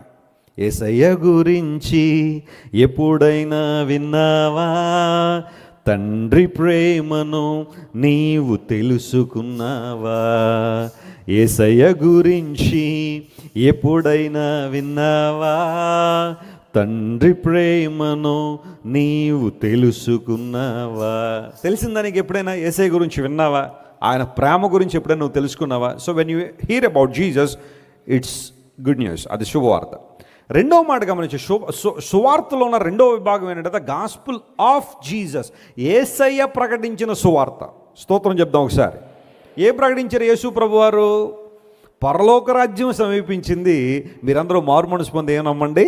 సువార్తను నమ్మండి. అంటే the gospel about Jesus and the gospel of Jesus. యేసు ప్రభు ఎక్కడ మాట్లాడినా దేని గురించి మాట్లాడారు? ఆయన పరలోక రాజ్యాన్ని గురించి మాట్లాడారు. కొంతమందిలో ఒక అనుమానం ఏంటంటే, పరలోక రాజ్యం అనేది ఉందా? పరలోక రాజ్యం అనేది ఉందా? అది నిజంగా మనుషులు వెళ్తారా అన్న ప్రశ్న చాలామందిలో కనబడితే, గమనించిన పిల్లరా, నిజంగా పరలోకం అనేది లేకపోయి ఉంటే నా యేసు ప్రభు అన్నిసార్లు పరలోక రాజ్యాన్ని గురించి మాట్లాడేవారు కాదు. He spoke about the Kingdom of haven so many times. అనేక సార్లు పరలోక రాజ్యాన్ని గురించి యేసుప్రభు మాట్లాడారు కాబట్టి ఆయన నోట నుండి వచ్చిన ప్రతి మాట సత్యమైనదే. హల్లెలూయా. ఇంక అందులో మనకు సందేహం అక్కర్లా, మరలా పెద్ద రీసెర్చ్ అక్కర్లా దాని గురించి. యేసుప్రభు చెప్పారంటే ఆయన దేవుడు కాబట్టి ఆయన ఎప్పుడు అబద్ధం ఆడలేదు. ఆయన నోట నుండి వచ్చిన ప్రతి మాట సత్యమైనదే. There is kingdom of heaven, there is heaven. పరలోకం ఉంది, పరలోక రాజ్యం ఉంది, దేవుని బిడల సమూహం ఉంది. ఈ విషయాన్ని యేసు ప్రభు తరచుగా ప్రకటన చేశారు. ఈ సువార్త అనేది మహిమగల దేవుడు, శ్రీమంతుడకు దేవుడు మనకేం చేశారట? అప్పగించాడు అని పౌలు మహాశయుడు తెలియజేశాడు. శ్రీమంతుడు అనగా దీవించువాడు, ఆశీర్వదించువాడు, అన్ని విషయాల్లో మనల్ని దీవించడానికి సామర్థ్యం కలిగిన వాడని బైబిల్ సెలవిస్తూ ఉంది. గమనించిన పిల్లలు, కొన్నిసార్లు కొంతమంది జీవితాల్లో ఏదన్నా శోధన, ఏదైనా ఇబ్బంది, ఒక అనారోగ్యం, ఒక ప్రొలాంగ్డ్ డిసీజ్ కనుక ఎవరికైనా ఉంటే కొంతమంది ఏమనుకుంటారు తెలుసా? ఏమోనండి వెస్లీ గారు, ఏదో శాపం మా మీద ఉందేమో అనుకుంటున్నామండి, ఏదో కర్స్ మా మీద ఉందేమో అనుకుంటున్నామండి అని కొంతమంది ఆ కర్స్ మా మీద ఇంకా ఉందేమో అన్న గిల్ట్లో చాలామంది బతుకుతూ ఉంటారు. ఒక అనుకోని ప్రతికూలత కనుక వచ్చిందనుకోండి, అప్పటిదాకా లైఫ్ బాగానే ఉంది, ఒక చిన్న యాక్సిడెంటో లేకపోతే ఒక ఫైనాన్షియల్ క్రైసిస్సో ఏదో ఒక నెత్తిన పడింది అనుకోండి, ఒక శ్రమ రాగానే ఏమోనండి ఒక శాపం ఇంకా మమ్మల్ని విడిచిపెట్టి పోలేదేమోనండి, మమ్మల్ని వదిలిపెట్టలేదండి శాపం.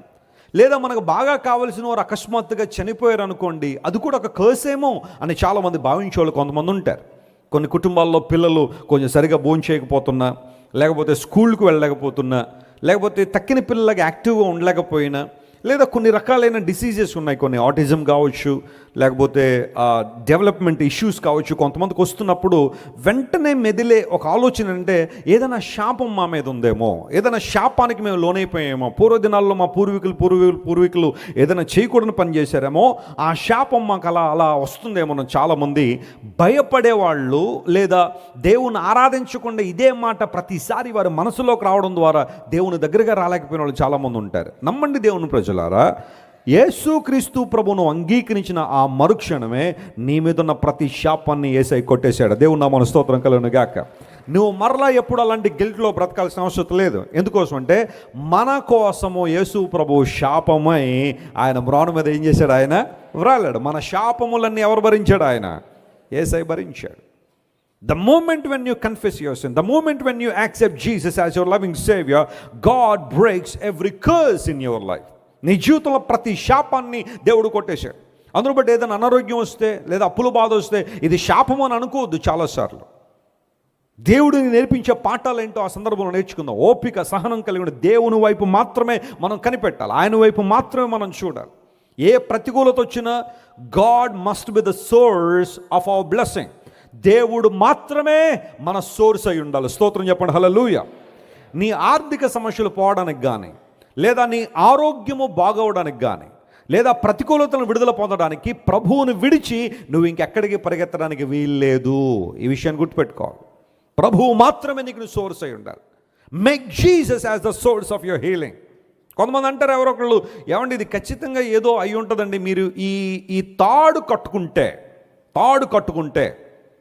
లేదండి రేపు ఆదివారం వెళ్ళాలి, అందరూ చూస్తారండి. ఏం పర్లేదండి, కొంచెం కనపడకుండా కట్టేసాను లోపల పైకి. ఎవరు చూస్తారు? దేవుడు చూడ్డదాన్ని.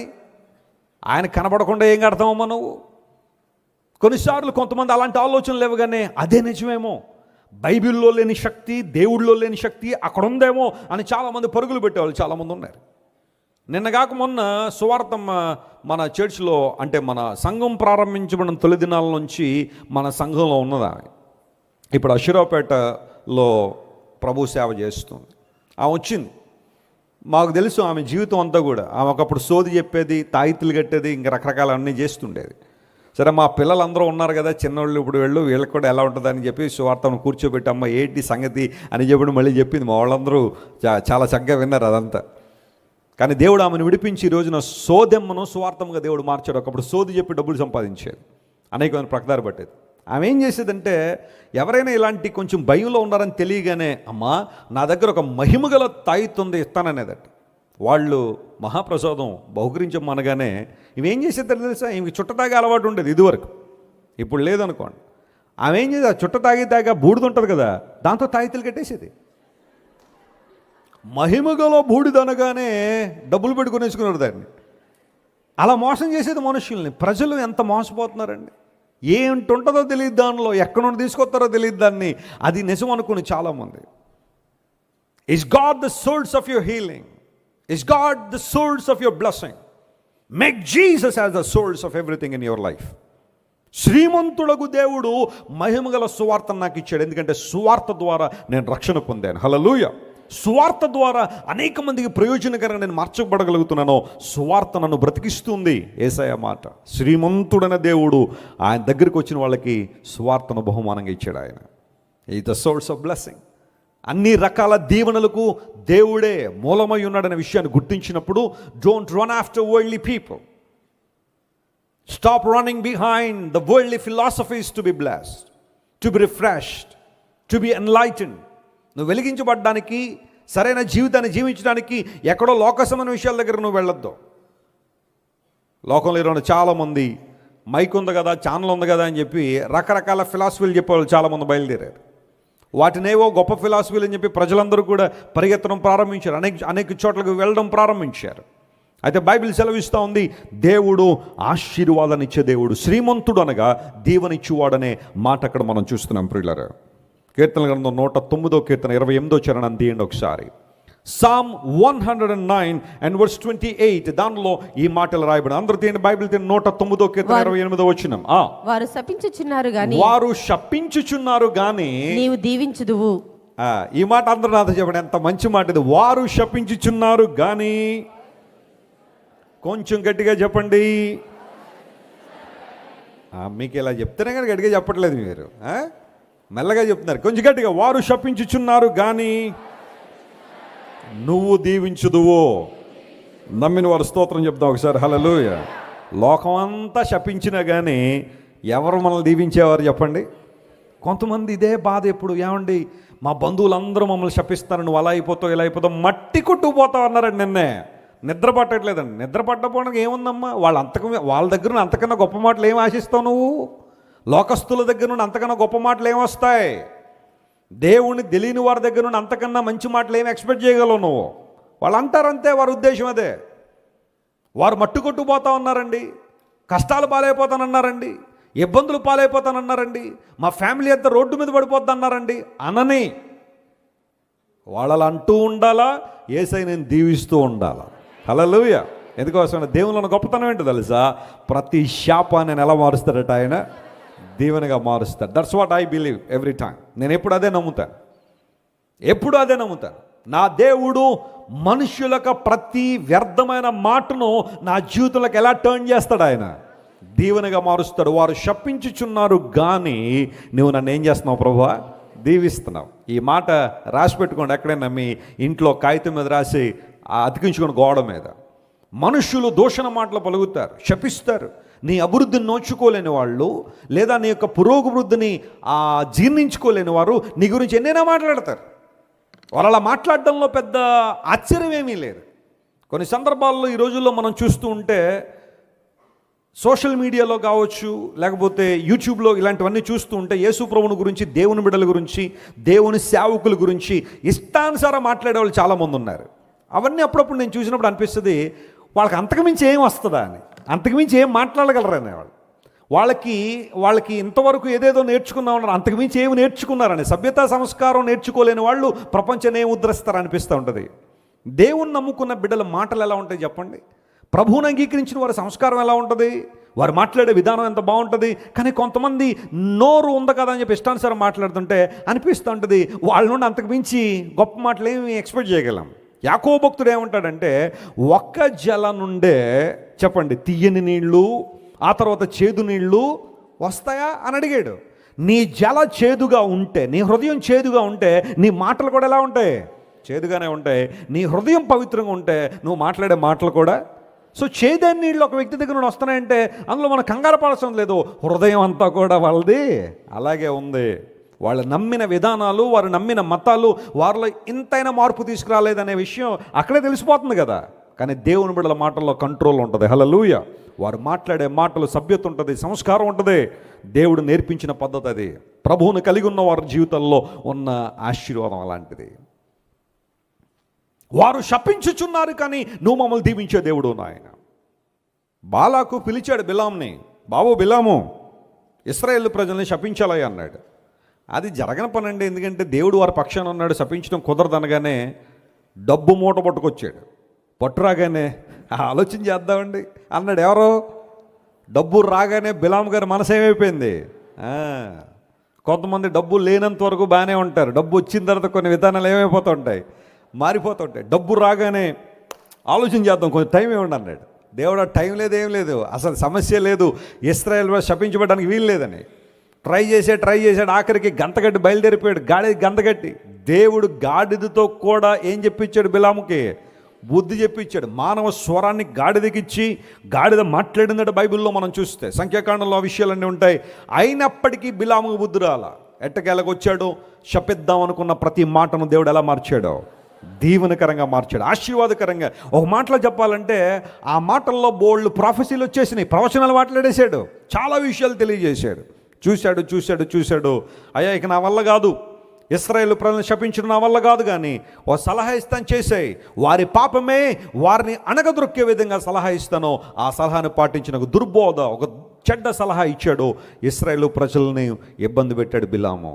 చాలాసార్లు మన జీవితాల్లో అనేక మంది శపించాలని ప్రయత్నం చేస్తున్నా మన దేవుడు వాటిని ఎలా మారుస్తున్నాడు? ఆయన దేవులుగా. ఈ రోజున నీకు ఎవరో బాధపడకండి అనవసరం. ఎవరైనా శపించారండి, తిడతున్నారండి, దూషణ మాటలు పలికారండి, అలా అయిపోతున్నా ఉన్నారండి, ఎలా అయిపోతున్నారండి, నిజంగా అయిపోద్దేమోనండి. అవ్వదో. నీకు దేవుని మీద నమ్మకం ఉంటే చెప్తున్నాను, యేసు ప్రభువు మీద నమ్మకం ఉంటే నమ్మకం ఉంచు.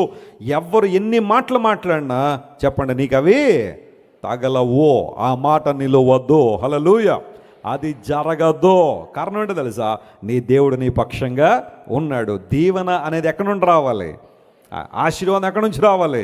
ఆయన దగ్గర నుంచి రావాలి. 2001లో నేను దేవుని సేవకు వచ్చినప్పుడు చాలామంది అన్నారు, ఇలాంటి సేవకులను చాలామందిని చూసాం, ఇలాంటి సేవలు చాలామందిని చూసామన్నారు. నేను అన్నాను, చాలా చూడడం వేరండి, నన్ను చూడడం వేరు. నేను సేవకు వచ్చింది నా డైరీలో రాసుకున్నాను. ఆ రోజు నేను సేవకు వచ్చిన రోజు నా డైరీలో రాసుకున్న మాట ఏంటో, ప్రభువా నువ్వేదో నన్ను ఆశీర్వదిస్తావు, నీ సేవకు రావట్లే. అఫ్కోర్స్ నువ్వు నన్ను దీవిస్తావు, ఐ నో ఫర్ ష్యూర్. కానీ వాటి కోసం నేను సేవకు రావట్లే. నా కొరకు సిలువలో నువ్వు చేసిన త్యాగానికి ఎంతైనా రుణం తీర్చుకోవడానికి నీ సేవ చేస్తాను ప్రభు అని ఆ రోజు డైరీలో రాసుకున్నా. ఆ రోజు నుండి ఈ రోజు వరకు నాది అదే తప్పన. దేవుని నామమున స్తోత్రం కలుగును గాక. ఏదో ఎక్స్పెక్ట్ చేసి ఎప్పుడు నేను దేవుని సేవ చేయను. కావాలంటే నా భార్యను అడగవచ్చు మీరు, బ్లెస్సీ గారిని. కొన్నిసార్లు నేను తీసుకునే నిర్ణయాల్లో ఆమె కొంచెం భయం వేస్తూ ఉంటుంది. ఏమంటే ఎక్కడ నుండి వస్తుందంటే విశ్వాసం? మీరు అనౌన్స్ చేస్తున్నారు, లేకపోతే ఈ కార్యం చేద్దామని అంటున్నారు, రిసోర్సెస్ ఏమో చాలా తక్కువ ఉన్నాయి. ఎట్లా అంటే, నువ్వు నా గురించి అతిశయపడాలనుకుంటే విశ్వాసం కలిగిన వాడు అతిశయపడని చెప్తాను చాలాసార్లు. That's what I practice. ఇన్ని సంవత్సరాల్లో నా ఊహకు మించిన కార్యాలను దేవుడు జరిగించాడు, నా స్థాయికి మించిన కార్యాలను దేవుడు జరిగించాడు. కానీ వాటన్నిటికీ దేవుని మీద నాకున్న విశ్వాసం దేవుడు ఎప్పుడు ఒమ్ముపరచలేదు.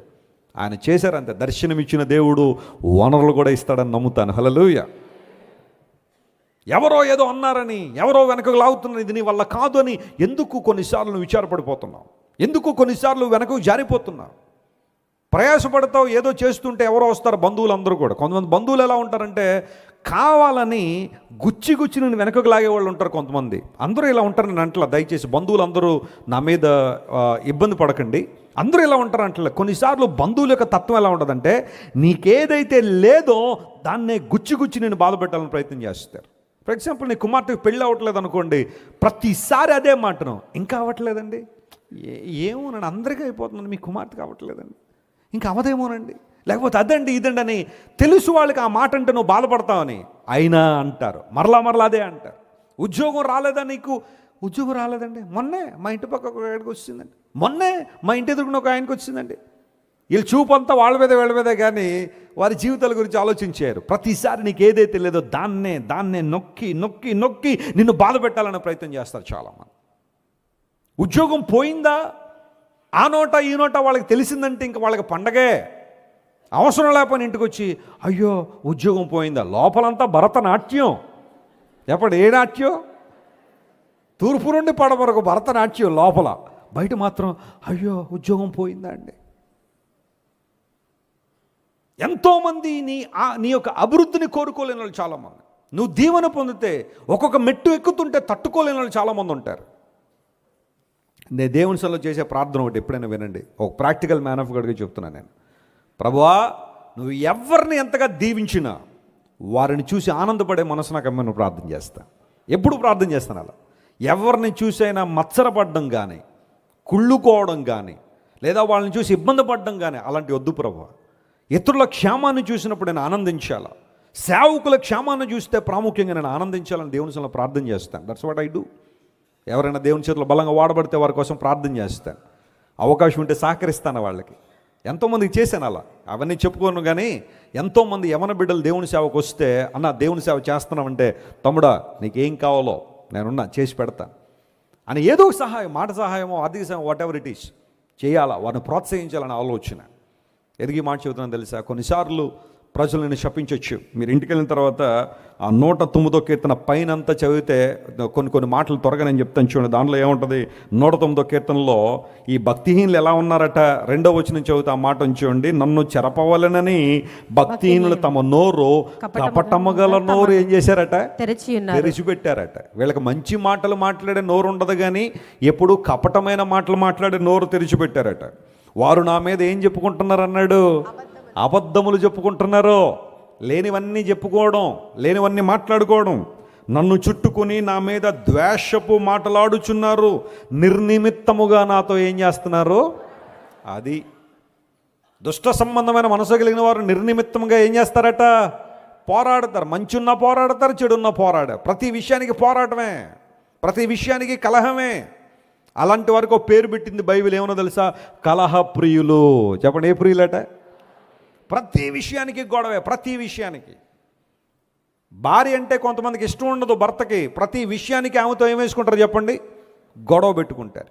భర్త అంటే కొంతమందికి ఇష్టం ఉండదు, అలాంటి సందర్భంలో ప్రతి విషయానికి ఇంట్లో గొడవ పెడుతూ ఉంటారు భార్యలు, ప్రతి చిన్న విషయానికి గొడవ. కలహప్రియులు ఉంటారు. భోజన ప్రియులు ఉంటారు కొంతమంది. చెప్పండి, భోజన ప్రియులు అంటే అర్థం ఏంటి? తినడం బాగా ఇష్టం. తినడాన్ని నేను విమర్శించట్లేదు, కానీ అతిగా తినడం మాత్రం కొన్ని సందర్భాల్లో పొరపాటే. అవధులు దాటి తిన్నామనుకో, ఆ తర్వాత హాస్పిటల్లో ఒక బెడ్ ఏం చేయాలా? రెడీ చేయాల్సి ఉంటుంది. సంగీత ప్రియులు ఉంటారు కొంతమంది. సంగీతం వస్తే చాలు, క్రొత్త మ్యూజిక్ ఏమైనా వచ్చిందంటే చాలు, హెడ్ ఫోన్స్ పెట్టేసుకోవడం, వినేయడం. ఇదివరకైతే టేప్ రికార్డర్లు, ఆ తర్వాత స్టీరియో సిస్టమ్లు, డాల్బీ, అవి ఇవి అన్నీ ఉన్నాయి. కానీ ఇప్పుడు అన్నీ ఏమొచ్చేసినాయి? లోపల ఏం వింటున్నావు కూడా ఎవరికి తెలియదు. ఏం వింటున్నావురా? వెస్లీ గారి వాక్యం వింటున్నాను మమ్మీ. అబ్బా ఎంత అద్భుతంగా ఉంది మమ్మీ. నువ్వు వెస్లీ గారి వాక్యం వింటున్నావు నువ్వు. సంగీత ప్రియులు ఉంటారు కొంతమంది. ఆ సంగీతం ఈ సంగీతం, సెక్యులర్ మ్యూజిక్ బాగా వినేవాళ్ళు. జాగ్రత్త సుమా, అపవాది రోజుల్లో సంగీతం అనే ముసుగులో చాలామందిని చెరపట్టేశాడు. ఒక్కసారి విని మ్యూజిక్ చాలా బాగుంది, మ్యూజిక్ అని వింటే ఆ తర్వాత ఆ లిరిక్స్ నీ మనసులో పడతాయి.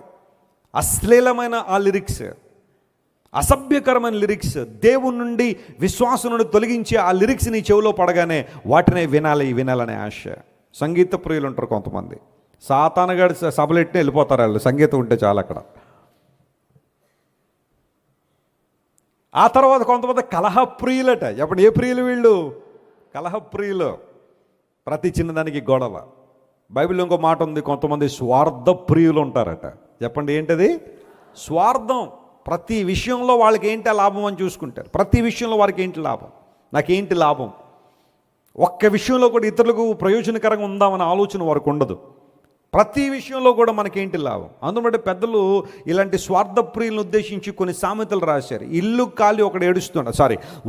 కాలి ఒకడు ఏడుస్తుంటే ఆ గడ్డం కాలిపోతున్న దాంట్లో సొట్టెలిగించుకుందాం అనుకున్నాడు ఒకడు. ఒక ఆయనకి ఒళ్ళు కలిపి ఏమైపోతాడ, గడ్డం కాలిపోతుంటే బాబు ఉన్నాయన కొంచెం మంచి అవకాశం దొరికింది మనకి, మళ్ళీ అగ్గిపుల్ల ఎందుకు వేస్ట్ చేయడం చెప్పి ఆ గడ్డం దగ్గరికి తీసుకెళ్ళి ఏ వెలిగిస్తాడట, చుట్ట. అంటే ప్రతి విషయంలో కొంతమంది స్వార్థమే. అందులో కూడా వాళ్ళకి ఏంటి లాభమా అని, పరిశీలన చాలామంది. పిసినారితనం, లోభత్వం, స్వార్థం. ప్రభువుని అంగీకరించానని చెప్పుకుంటున్న నీవు కూడా ఇంకా స్వార్థంతోనే బ్రతుకుతున్నావు. అంటే నేను బాగుంటే చాలు, నా కుటుంబం బాగుంటే చాలు, ఎవరెలా పోతే నాకేంటి అన్న అనుభవం నీలో ఉందా? You are not growing in the Lord. నువ్వు దేవుని ఎదగట్లేదు, నువ్వు ప్రభువులో బలపడడం లేదు. ఇవ్వడం మనకు నేర్పించే అంశం ఏంటో తెలుసా? క్రైస్తవ్యంలో ఇవ్వడం అనే ఆ ప్రాముఖ్యమైన అంశాన్ని దేవుడు ఎందుకు మనకి తీసుకొచ్చాడో తెలుసా? అంటే దేవునికి ఏమైనా తక్కువ లేదని ఇస్తున్నాం మనం. ఆయన పాపం మనం ఇవ్వకపోతే ఆయనకి ఈరోజు పూట గడవదని కానుకలేస్తున్నాం దేవునికి. ఇవ్వడం అనే అంశం బైబిల్లో ఎందుకు ఉందో తెలుసా? స్వార్థాన్ని జయించడానికి. Hallelujah. In order to overcome selfishness God asked us to give. ఇవ్వడం అనే విషయాన్ని దేవుడు నేర్పించాడు. అక్కడ నువ్వు స్వార్థాన్ని జయిస్తావు, స్వార్థ పరత్వాన్ని జయిస్తావు. ఇవ్వడం నేర్చుకున్నప్పుడు దేవుని కార్యాలు నీ జీవితంలో జరగాలి అంటే బైబిల్ సెలవిస్తూ ఉంది, శ్రీమంతుడకు దేవుడు సువార్తను నాకు బహుమానంగా ఇచ్చాడు. ఆయన దీవించే దేవుడు. అనేకులు నన్ను శపిస్తున్నప్పటికీ కూడా నా దేవుడు నన్ను ఏం చేస్తాడు? ఆశీర్వదిస్తాను. నువ్వు ఎప్పుడు కంగారు పడొద్దు, ఎవరో ఏదన్నారని బాధపడొద్దు.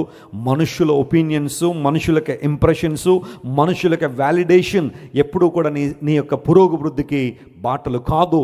దేవుని యొక్క మాటలు, ఆయన చిత్తము, ఆయన ఉద్దేశము, ఆయన యోచన నిన్ను దీవెనకరమైన స్థలంలో నిలబడుతుంది. నమ్మిన వారి గట్టిగా చప్పట్లు కొట్టి దేవుని మహిమపరచండి. This is a wonderful time to praise God. He is the one who blesses you and takes away all the curse from your life.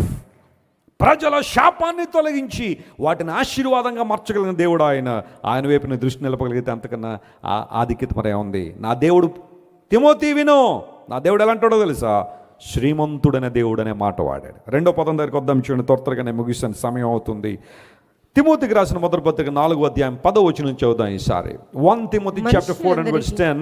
Here Paul says, మనుషులకందరికి రక్షకుడును మరి విశేషముగా విశ్వాసులకు రక్షకుడునైనా. చదవాలి, అందరూ బైబిల్ చదవాలి. విశ్వాసమునకు రక్షకుడును అయినా జీవము గల దేవుని యందు. ఆ మాట అండర్లైన్ చేసుకోండి. ఏ దేవుడు అంటే ఈయన? జీవము గల దేవుడు. మొట్టమొదటిగా శ్రీమంతుడగు దేవుడు అన్నాడు, అంటే దీవెన కలిగిన దేవుడు. రెండోది ఏమన్నాడు ఇక్కడ? జీవం కలిగిన దేవుడు. ఎంతమంది నమ్ముతున్నారు మనం ఆరాధిస్తున్న దేవుడు జీవం గలవాడని? Praise the lord. మనం ఆరాధించే దేవుడు చలించే దేవుడిని ఎంతమంది నమ్ముతున్నారు? చేతులు ఎత్తండి. Praise the Lord. ఇంతకన్నా ఆధిక్యత ఇంకేం కావాలి? ఇంతకన్నా గ్రహింపు ఏం కావాలి? చాలామంది ఈ రోజుల్లో జీవము లేని వాటిని చెప్పండి ఏం చేస్తున్నారు? ఆరాధన చేసేవాళ్ళు ఉన్నారు. తమ ధనాన్ని, తమ సమయాన్ని, తమ తలాంతులు, తమ యొక్క శక్తిని అన్నింటినీ దేనికంటే జీవం లేని వాటిని, ఆధారం లేని వాటిని. ఇప్పుడు ఎన్నెన్నో కార్యక్రమాలు జరుగుతున్నాయి, అవన్నీ నేను మెన్షన్ చేయాలన్న ఉద్దేశం కాదు. భారతదేశంలో రకరకాల కార్యక్రమాలు అసలు ఎందుకు అవి జరుగుతున్నాయి, వాటి వెనకాల చరిత్ర ఏంటని కనుక తీస్తే ఒక్క చరిత్రకు ఆధారం లేదు. వాటిని అలా ఆచారాలుగా మలచి ప్రజలందరినీ పురుకొల్పి అలాంటి పనులు చేయించే వాళ్ళు చాలామంది ఉన్నారు. కానీ దేవుని బిడ్డలు ఎవరిని ఆరాధన చేస్తున్నారు? జీవం గల దేవుని ఆరాధన చేస్తున్నారు. యోబు భక్తుడు అన్నాడు, నా విమోచకుడు ఎలాంటి వాడో? సజీవుడు. నా విమోచకుడు సజీవుడు కాబట్టే నేను మరలా ఆయన నా యొద్ద నిలబడతాడు, నేను కూడా ఆయన ముందు నిలబడతాను, రాజు అలే నేను ఆయన దగ్గరికి వెళ్తాను. నా విమోచకుడు సజీవుడు కాబట్టి ఆయన మరలా నిలబడతాడు. యేసు ప్రభు పునరుత్థానం గురించి యోబు ఏనాడో ప్రవచించాడు. యోబు గ్రంథంలో ఆ ప్రవచనాన్ని మనం చూస్తాం. సజీవుడైన దేవుడు. ప్రియ దేవుని బిడ్డ నమ్ము, అప్పుడు ఇప్పుడు ఎప్పుడైనా నీ దేవుడు జీవం కలిగిన వాడే. ఆయన మరణానికి బందీ కాదు, మరణం ఆయన బంధించి ఉంచలేదు. He is risen, he has resurrected from the dead. ఆయన మరణము నుండి జీవంలోనికి మనం దాటించగలిగిన దేవుడు ఎందుకోసం అంటే ఆయన జీవాధిపతి కాబట్టి. Praise the Lord. ఇదే విషయాన్ని మరొకసారి కన్ఫర్మ్ చేశాడు అదే తిమోతికి రాసిన మొదటి పత్రిక. ఈసారి దానిలో ఈ మాటను కూడా జ్ఞాపకం చేస్తాను. చూడండి, 6వ అధ్యాయంలో పౌలు మహాశయుడు రాస్తూ అన్నాడు. 13వ వచనం తీయండి ఈసారి. తిమోతికి రాసిన మొదటి పత్రిక 6వ అధ్యాయం 13వ వచనం. సమస్తమునకు జీవాధారకుడైన దేవుని ఎదుటను. చెప్పండి, సమస్తమునకు ఎవరటైనా జీవాధారకుడు. ఈ పదాలు ఎంత బాగున్నాయి చూడండి. శ్రీమంతుడు అన్నాడు, ఇప్పుడు రెండవది జీవాధారకుడు. ఇంగ్లీష్లో రాసున్నాడు who gives life to all things అనే మాట ఉంటుంది. అన్నింటికీ ఏమివ్వగలిగిన వాడట ఈయన? జీవం ఇవ్వగలిగిన వాడు, అందరికీ జీవాన్ని ఇవ్వగలిగిన వాడు. నువ్వు కోరుకుంటే, జీవించాలని ఆశ ఉంటే దేవుడు నిన్ను జీవింపజేస్తాడు. కారణం ఆయనలో ఏముంది? జీవం ఉంది, జీవం ఉంది. మన రాష్ట్రంలో ఒక ఆయన ఉండేవాడు, దేవుడు అని పిలువబడేవాడు. ఆయన దగ్గరికి వెళ్ళిన వాళ్ళందరికీ ఆయన బూడిద ఇస్తూ ఉండేవాడట. చెప్పడు ఏమి ఇచ్చేవాడు? బూడిద. ఆయన దగ్గరికి వెళ్ళి చాలా డబ్బులు సమర్పించుకుని దగ్గరికి వెళ్ళి, అయ్యా భగవంతుడా నాకేమిస్తావు అనగానే ఆయన చేతిలోంచి ఏమిచ్చేవాడు? బూడిద. అంటే సింబాలిక్గా, ఒరే తమ్ముడు నా దగ్గరికి వచ్చిన తర్వాత నీకు మిగిలేది ఇదే. అయినా మనుషులకి ఏమన్నా అవగాహన వచ్చిందంటారా? యేసుప్రభు ఎవరికైనా బూడిదనిచ్చినట్టు చూసాం మనం దేవుని వాక్యంలో. భక్తులారా నా యొద్దకు రండి, ప్రయాసపడి భారం మోసుకుని సమస్త జనులారా నా యొద్దకు రండి, నేను మీకు తట్టెడు బూడిద ఇస్తానన్నాడు ఆయన ఎప్పుడైనా? ఎవరి దగ్గర ఏముంటే అదే కదా ఇచ్చేది. నా యేసే దగ్గర జీవం ఉంది కాబట్టి జీవం ఇవ్వడానికి రమ్మన్నాడు ఆయన. దేవుడు నా మన స్తోత్రం. ఆయన దగ్గర సమాధానం ఉంది కాబట్టి సమాధానం ఇవ్వడానికి రమ్మన్నాడు, సమాధానం పొందుకోవడానికి రమ్మన్నాడు. బైబిల్ సెలవిస్తుంది సమస్తమునకు జీవాధారకుడైన ప్రభువు, జీవాధారకుడైన దేవుడు, మనుష్యులందరికీ రక్షకుడును, ప్రాముఖ్యంగా విశ్వాసులకు రక్షకుడును ఆయన జీవం గల దేవుని యందు మనము నిరీక్షణ ఉంచాము. మన నిరీక్షణ ఎవరి మీద ఉంది?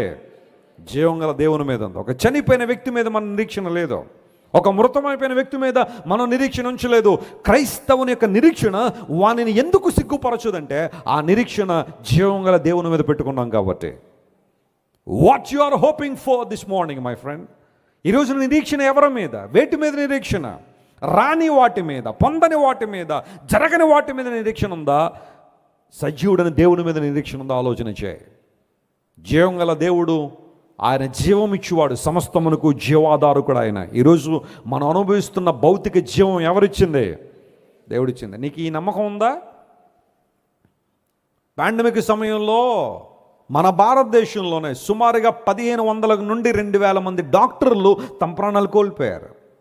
ఎంతో కాలం వైద్య శాస్త్రాన్ని అభ్యసించి ఏ రోగానికి ఏ మందు వేయాలో, ఏ రోగానికి ఎలాంటి చికిత్స ఇవ్వాలో తెలుసుకున్న డాక్టర్లు 2000 మంది మన భారతదేశంలో ప్రాణాలు కోల్పోయారు పాండమిక్ సమయంలో. జీవం ఎవరివ్వాలండి? ఆ సమయంలో నేను బ్లెస్సీ గారు ఒక కాల్ సెంటర్లో పనిచేసినట్టే పనిచేసాం. నిద్ర ఉండేది కాదు మాకు. 2 గంటలు పడుకున్నాం కూడా తెలియదు ఆ టైంలో, ఆ కరోనా టైంలో. ఎవరికి ఎక్కడ ఏంటి ఏ పరిస్థితులు వస్తుందో తెలియదు. ఫోన్లు 2 ఛార్జింగ్ పెట్టుకుని, ఆ పవర్ బ్యాంక్స్ అన్నీ కూడా ఫుల్ పెట్టుకుని అలా పట్టుకుని కూర్చునేవాళ్ళు. అయ్యా కరోనా వచ్చింది, ప్రార్థన చేయండి. ప్రార్థన చేయడమే. అయ్యా బెడ్ దొరకట్లేదండి, మాకు ఎవరైనా డాక్టర్లు తెలిస్తే అయ్యా కొంచెం బెడ్ ఇప్పించండి, లేకపోతే సహాయం చేయండి. ఆక్సిజన్ దొరకట్లేదండి, అదండి ఇదండి. పరిస్థితులు ఇలా ఉన్నాయి. ఆ రోజుల్లో చాలామందికి మా ఇంట్లోంచి భోజనాలు వెళ్తుండేవి. క్వారంటైన్లో ఉన్న వాళ్ళు ఇంటి ముందు భోజనాలు పెట్టేసేవాళ్ళం, వాళ్ళు బయటకు వచ్చే తర్వాత తీసుకుని తింటుండేవారు. ఇలాంటి పనులన్నీ ఆ పాండమిక్లో చేస్తున్నప్పుడు కొన్ని వార్తలు మాకు చాలా చాలా కలిచివేసే పరిస్థితులన్నీ. ఢిల్లీలో ఒక కుటుంబం, తల్లి తండ్రి కూతురు కొడుకు 4. తండ్రికి కరోనా వచ్చింది, హాస్పిటల్లో జాయిన్ చేశారు. ఏ బెడ్డో తెలియదు, ఏ రూమ్లో ఉన్నాడో తెలియదు, ఏ మందులు ఇస్తున్నారో తెలియదు. డబ్బులు కట్టించేసుకున్నారు, 1,00,000 2 లక్షలు తీసుకెళ్ళిపోయారు లోపలికి. మళ్ళీ ఆయన బయటికి రాలేదు. ఆయనకు వచ్చిన 2 రోజులకి భార్యకు వచ్చింది, ఆమెను తీసుకెళ్ళి ఇంకో హాస్పిటల్లో జాయిన్ చేసేదంటే భర్తను జాయిన్ చేసిన హాస్పిటల్లో బెడ్ లేదు, ఆమె రాలేదు ఇంటికి. కొడుకు వచ్చింది, కొడుకుని తీసుకెళ్ళి ఒక హాస్పిటల్లో జాయిన్ చేశారు. విచిత్రం, ఆ బిడ్డ కూడా రాలేదు వెనక్కి, కూతురు కూడా రాలేదు. ఢిల్లీలో 4 ఇళ్ళు ఉన్నాయంట వాళ్ళకి. ఇప్పుడు ఎవరు తీసుకోవాలో తెలియదు, బంధువులు పోటీ పడుతున్నారు వాటి కోసం. 4 కుటుంబంలో 4 హాస్పిటల్కి వెళ్ళారు. నలుగురు రాలేదు, ఎక్కడ పాతిపెట్టారో తెలియదు, ఎక్కడ సమాధి చేశారో తెలియదు. వాళ్ళు దేవునికి ఇచ్చిన జీవాన్ని గురించిన విలువ ఏమైనా తెలుస్తుందా నీకు? ఆయన నీకు ఊపిరిచ్చినప్పుడు, జీవాన్ని ఇచ్చినప్పుడు ఆ జీవం యొక్క విలువ ఏంటో అర్థమవుతుందా? లేఖనాలు సెలవిస్తున్నాయి, సమస్తమునకు జీవాధారకుడు. ఒక్కొక్క రోజు మన జీవితంలో దేవుడు అనుమతిస్తున్నాడంటే, మన జీవాన్ని పొడిగిస్తున్నాడంటే మన గొప్పతనం ఏమైనా ఉందా దానిలో? ఆయన కృప మాత్రమే. హల్లెలూయా. నేనేమై ఉన్నానో అది దేవుని కృప వల్ల మాత్రమే ఉన్నాను. జీవం గల దేవుడు, జీవాధిపతి అయిన దేవుడు. ఆ కారణాన్ని బట్టి యేసు ప్రభువు అన్నారు, నా మాట విని నన్ను పంపిన వాని యందు విశ్వాసం ఉంచువాడు నిత్య జీవం గలవాడు. వాడు తీర్పులోనికి రాక మరణములో నుండి ఎక్కడికి వచ్చాడో జీవంలోనికి వచ్చేసాడు. అంతే. నా మాట విని, యేసయ్య మాట విని జీవితాన్ని ప్రభువుకు అప్పగించుకున్న వాళ్ళు మరణములో నుండి ఎక్కడ దాటిపోయారంటే వాళ్ళు జీవంలో దాటిపోయారు. మరణ బంధకాలు దేవుడు తెంచేశాడు. భౌతిక మరణం మనల్ని ఏం చేసేది లేదు. మన చిరునామా మారుతుందంతే. ఒకవేళ ఎంతవరకు భూమి మీద ఉన్నాం, ఒకవేళ మరణం మనం కబలిస్తే ప్రభువుతో నిత్యత్వంలో ఉంటామనే శుభప్రద నిరీక్షణ మన గుండెల్లో ఉంది. ఈ జీవాన్ని దేవుడు మనకు వారసత్వంగా ఇచ్చేశాడు ఆయన. Don't worry about anything in your life. నీ జీవితంలో దేనికి నువ్వు చింతపడాల్సిన అవసరం లేదు. నీ జీవం క్రీస్తుతో కూడా ఏం చేయబడింది? దాచిదాన్ని గుప్పెట్లో కట్టేశాడు నీ జీవాన్ని. నువ్వు భయపడొద్దు.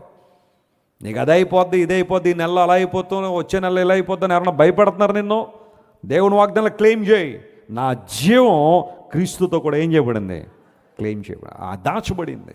ఈ వాగ్దానాన్ని క్లెయిమ్ చేయండి. ఆయన జీవాధారకుడు. ఆయన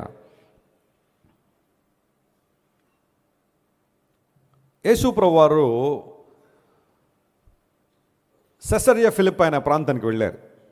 ఫిలిప్పుదైన కైసరియా, అది కొండల మీద ఉంటుంది. అక్కడికి వెళ్ళినప్పుడు యేసుప్రభు అన్నారు, శిష్యులందరిని చూసి, మనుషులందరూ నా గురించి ఏమనుకుంటున్నారో చెప్పండి అన్నారు. యేసుప్రభు ఫీడ్బ్యాక్ తీసుకున్నారు. అసలు ఏంటి మనుషులు ఏమనుకుంటున్నారు నా గురించి అని.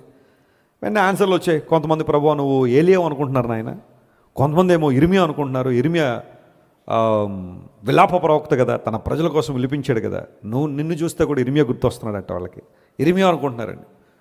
కొంతమంది ఏమో బాప్తిస్మిచ్చి యోహాను మరలా వచ్చాడు అనుకుంటున్నారయ్యా. సరే, మనుషులందరూ రకరకాలుగా అనుకుంటున్నారు, ఓకే, కానీ మీ అనుభవం ఏంటి? What is your impression on me? మీరేమనుకుంటున్నారు చెప్పండి. ఎందుకంటే నా చుట్టూ ఉన్నారు కదా మీరు, అసలు నా గురించి సరైన అవగాహన మీకు ఉందంటే. పేతురు యేసుప్రభు దగ్గరికి వచ్చి ఏమన్నాడు తెలుసా? నువ్వు జీవం గల దేవుని కుమారుడు అయిన క్రీస్తు అన్నాడు. సజీవుడు అన్నాడు ఆ మాట. You are the son of the most living God. వెంటనే యేసుప్రభు ఏమన్నాడు తెలుసా? పేతురు, రక్త మాంసములు దీన్ని నీకేం చేయలేదు, బయలుపరచలేదు. Blood and flesh did not reveal this fact to you. In fact heavenly father revealed it to you. పరలోకమైన తండ్రి దీన్ని బయలుపరిచాడు కానీ రక్తమాంసాలు బయలుపరచలేదు. అంటే నువ్వు ఉద్రేకంగా ఈ మాట నువ్వు మాట్లాడలా, నువ్వు అనుకునే మాట నువ్వు మాట్లాడలా. You spoke the fact, you uttered the fact, the truth.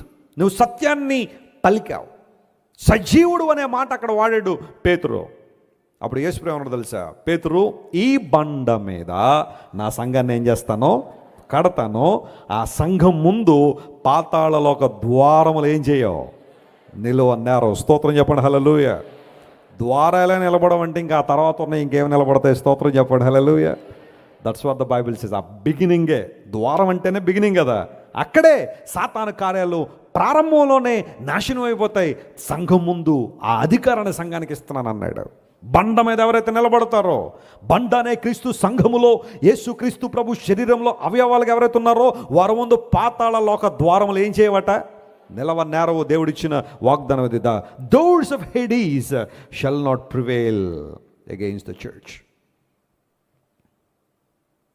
చాలామంది ఈ వచనాన్ని బేస్ చేసుకుని పేతురు మీద దేవుడు సంఘం కట్టాడు అనుకుని సెయింట్ పీటర్ని ఘనంగా ఎంచేవాళ్ళు చాలామంది ఉన్నారు. నేను ఈ బండ మీద సంఘాన్ని కడతానన్నాడు కదా.